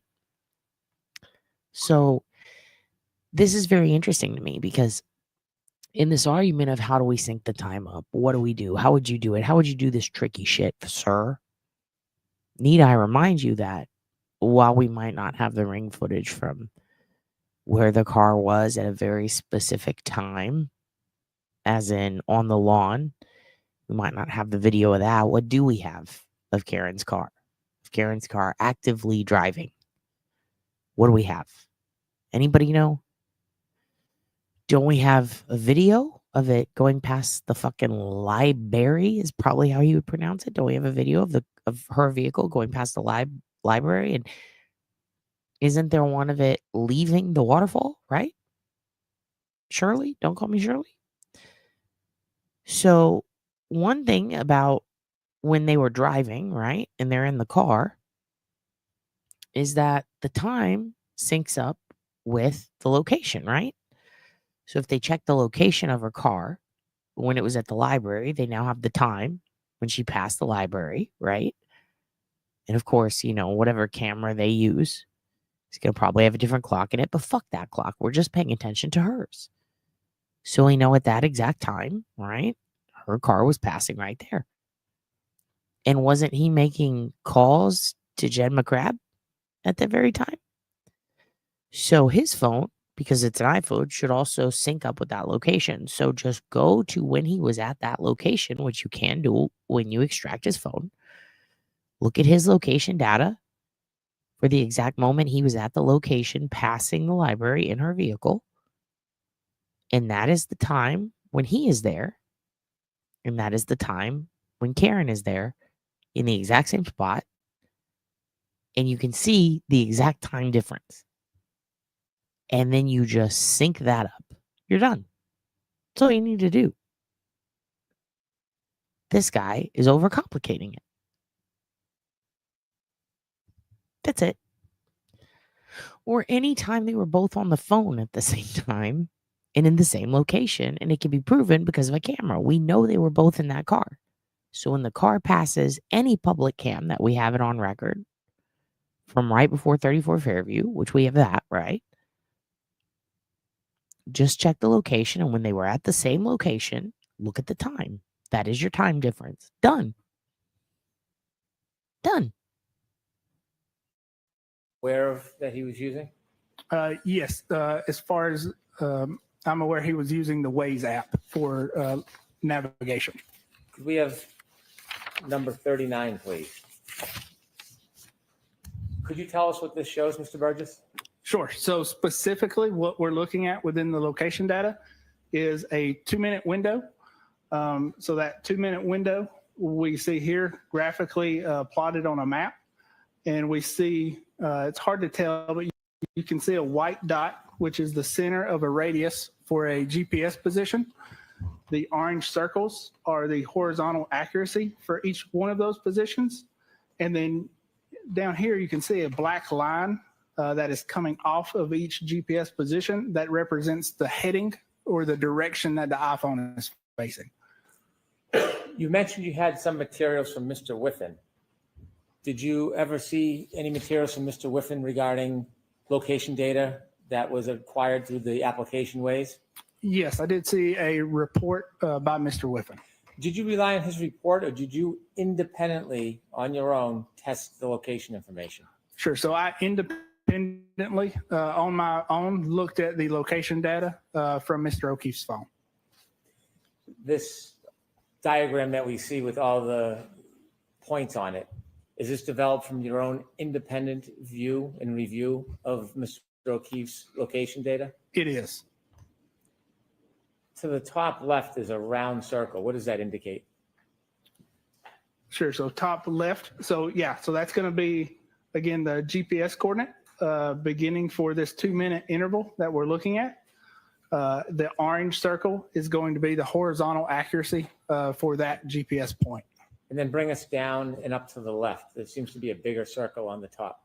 Sure. So as we come down, believe what is Cedar Crest and go up Cedar Crest, we have a position where the course heading of the iPhone changes, the speed lowers, and we have a lot more GPS points in a centralized location. So that's why you see that overlapping circles in that location.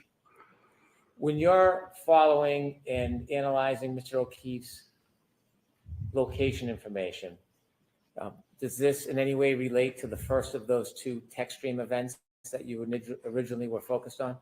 It does relate to the first tech stream event, which identifies a 3-point turn. And again, although you're not an accident reconstructionist, do you know if there's data that was captured regarding this 3-point turn as far as an event? Yes, I'm aware of data that was captured during that 3-point turn event. If we could turn to page 40, please. I want you to explain to us how this chart works. What does a point mean? Sure. So when we were initially provided the location data, again, we were provided a partial view or a partial data set of that location data. And within that Excel spreadsheet that data was provided in, it was identified as GPS points. So what we've got here is we've got the partial data along with the full data set that I was provided later on. So we've got a couple columns here. So we've got point, which is GPS point from that partial initial data set that I was provided. We've got timestamps. So these timestamps are every second. With every second, there is a latitude and a longitude recorded, as well as a horizontal accuracy, a speed, and again, a course heading. When you looked at data point 154, is there a time ascribed to that? There is a time described to that as 12:23:58. Before you did this more in-depth analysis, were you relying on anything beyond point 154, that one line? No, so that was the only thing that was being relied on at that time. Why? Because again, we were initially provided a partial data set of the location. And why didn't you seek earlier on to break this down with more specificity? Again, because the generally accepted clock variance is up to 60 seconds. And that data was consistent with everything else we were seeing. So there was no need to look any further. And what compelled you again to look further? A claim of misinterpreting and a misleading calculation trying to adjust these clocks. Were you given a report? I was not given a report. I was giving a PowerPoint presentation. When you decided to delve deeper into this, Was that on your own initiative or were you requested to do it? That was on my own initiative. Now, rather than simply relying on point 154, what does breaking it down with all of the times and numbers between the green and orange do for your analysis? Sure. So breaking it down, we can see between the green. So the green highlighted in green is position or timestamp 12:23:59. What we see happening before that time is the speed is pretty consistent between 15 and 8 miles per hour. The speed starts to drop at that point. And if we look at the course heading, we can see that the course heading before that time is pretty consistent as well, between 339 and 348. So that is, at position or at time 12:23:59, the speed drops and the course heading changes from, approximately 360, so straight north, to 284, which is in a northwesternly direction. After that time of 12:23:59, the speed recorded is 0. The course heading is 352. And at time 12:24:07, you see the speed pick back up and the course heading is around 179 degrees. So it's going to be in a southern direction. So based on this information, we can tell that the vehicle between 12:23:59 and 12:24:07 made a 3-point turn maneuver, changing from the northern direction of heading to the southern direction. Is this data generated from Mr. O'Keefe's phone or from the Lexus? Sure. So this data is generated from Mr. O'Keefe's phone. Where you initially relied on 154 as a timestamp to identify the time and location of the car at a later point, does this give you more of a benefit breaking it down? This does give you more of a benefit breaking it down. The zeros and the speed, what does that indicate to you as far as the data relative to the portion of the 3-point turn? Sure. So it doesn't necessarily mean the vehicle is at 0 miles per hour. Again, if you look at the horizontal accuracies, we've got anywhere between 16 and 29 feet. So that's the range in the GPS and what it's seeing. So if the car is, slightly moving or moving like you would expect during a 3-point turn, you would expect to see that speed at, 0 miles per hour. Did you develop a photograph with some detail to explain this in more of a picture format? Yes, I did make a graphical representation of this. If we could have 41, please. Could you break this down for us, Mr. Burgess? Sure. So this is, again, a zoomed in version of the map that we showed earlier. And what we've done is we've cleaned out or just removed, for the sake of simplicity, the other points leading north to this point and the points leading south. Those are going to be those 0 mile per hour indications. So what we're looking at is the heading change and that speed change, which occurs at 12:23:59. And you can see the heading change from the black arrow leading off of the center radius of the GPS position. And then at 12:24:07, you see the heading change to a southern direction. And then the other GPS points are consistent with the vehicle moving southbound on Cedar Crest. So the claim that you analyzed, did that actually compel you to analyze and identify a more accurate variance than you originally had? It did. And do you have an opinion to a reasonable degree of scientific certainty what the variance is between the clock on the defendant's Lexus on January 29, 2022 and Mr. O'Keefe's cell phone on January 29, 2022? Yes, I do. And to a reasonable degree of scientific certainty, what is that variance? Objection, Your Honor. Sustained. Need a little more, Mr. Brain. Okay.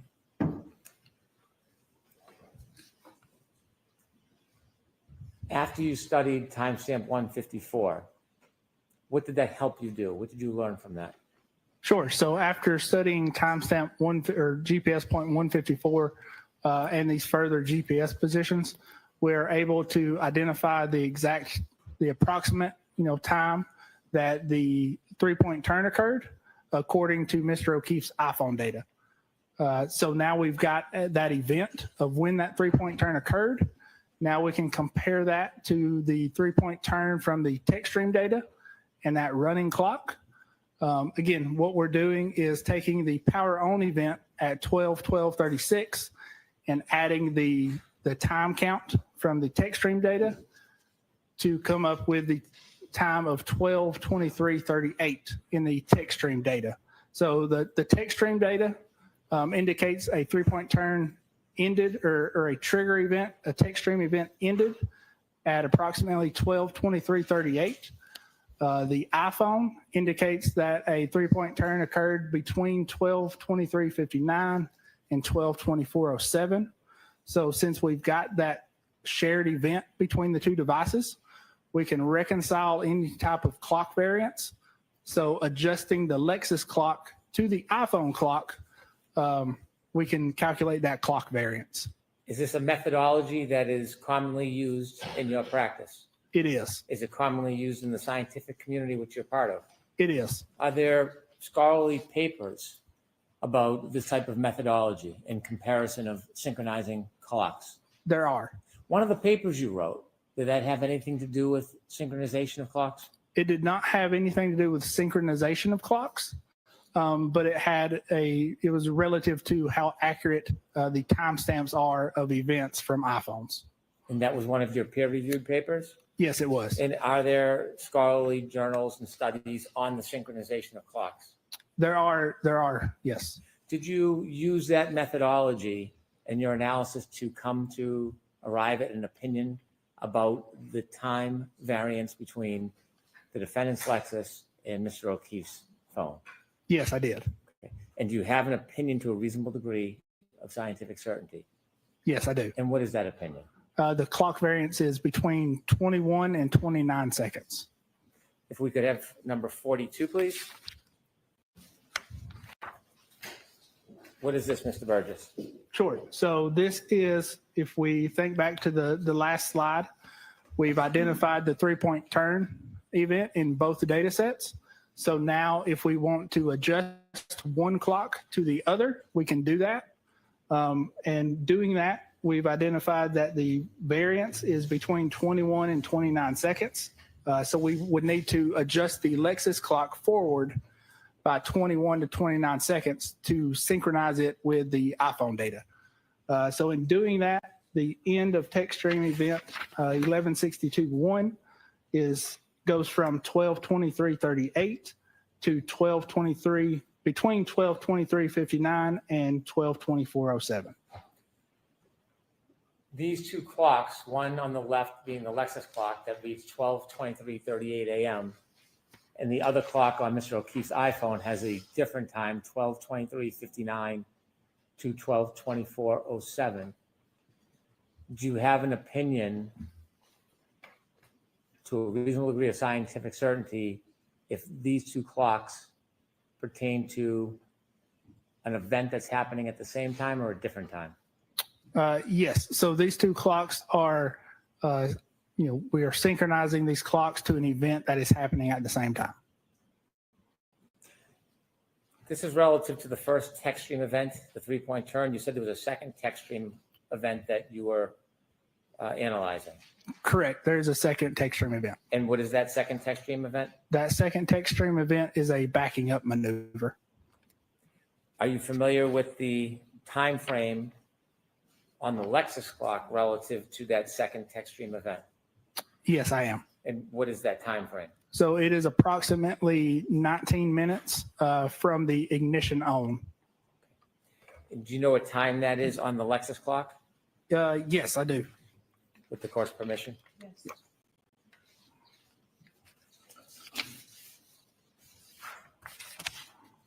So that is going to be 12:31:43 is going to be the end of that text stream event. That text stream event, by the way, when it captures data, how long What window of data does it capture when there's a text stream event or a triggering event? Sure. So when the trigger occurs, it captures data 5 seconds before and 5 seconds after the trigger. What if the event is less than 10 seconds? So if it's less than 10 seconds, it would capture the entire event. If it's more than 10 seconds, it would only capture a partial snapshot of that event. And so when you talk about the data for the backing event, is that the 10-second window you're speaking of? Yes, that is that 10-second window. Does that have anything to do with defining the length of the actual event? No, it does not. Okay. When you looked at the time from the Lexus clock regarding that backing event, did you do an analysis of John O'Keefe's phone considering the variance that you identified? Yes, I did. So I applied the same variance to that second text stream event. When you apply that variance between the Lexus clock and Mr. O'Keefe's phone,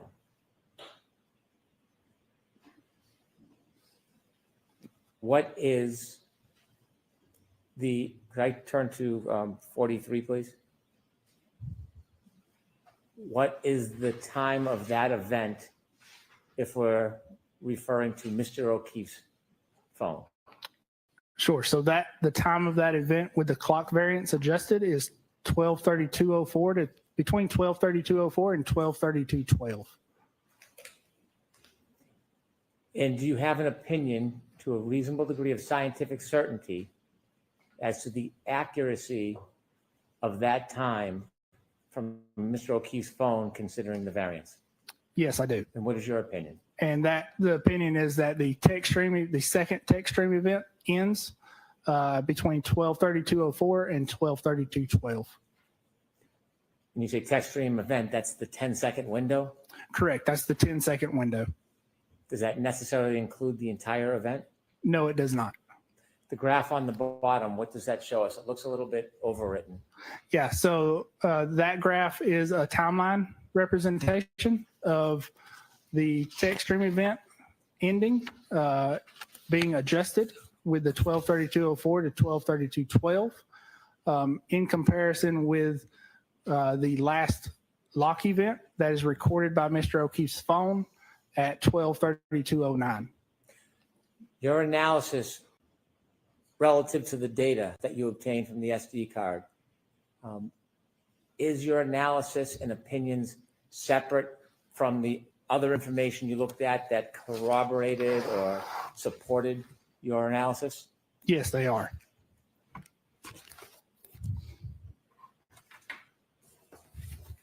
I have no further questions.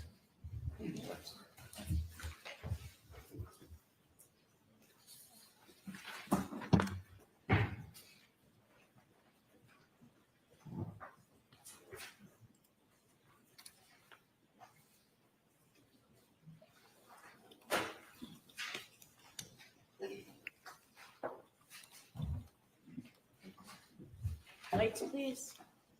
That's as good as they can be, huh? One's burned out. I'll see Councilor Tether.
Hello folks, Nuck here. A lot of you have been asking me about my morning routine, so here it is.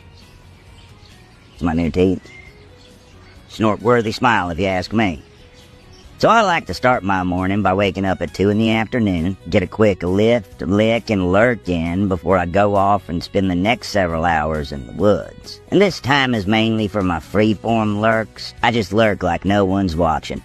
Then I head into town to do some casual creeping. I mean, I'm freaking everyone out because I'm getting in my squirms. But you gotta squirm to stay firm. I forget what I'm doing for the next 3 days and get an office job that I absolutely hate. Spend most of my time hiding in the storage closet, but all my coworkers know I'm in there. The next 26 hours I'm purposefully unconscious, come to so I can try on some tuxes because I'm getting married. Love to Ragnora. I'll practice my funeral for 30 minutes, at which point I gotta pretend to listen to someone tell me about a dream they have, but I'm really just thinking about what I'm gonna say. Then, and this is important, I'll just wait, eerily, for hours. What am I waiting for? A big heap of nothing. I wait to wait. I'll spend 2 minutes trying to create fire with my mind, giving me just enough time for a last lurk before the day begins. That's the Bobo way.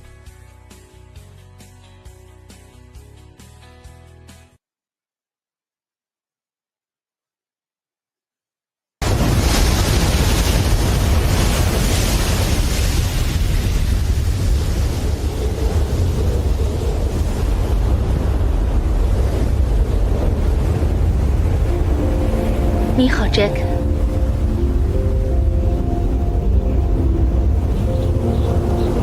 我改变主意了。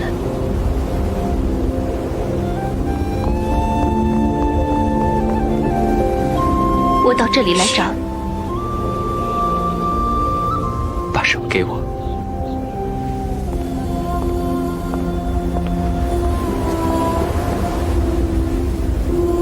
闭上眼睛。快闭上。上来。抓住栏杆。闭上眼睛，别偷看。我没偷看。跨到栏杆上。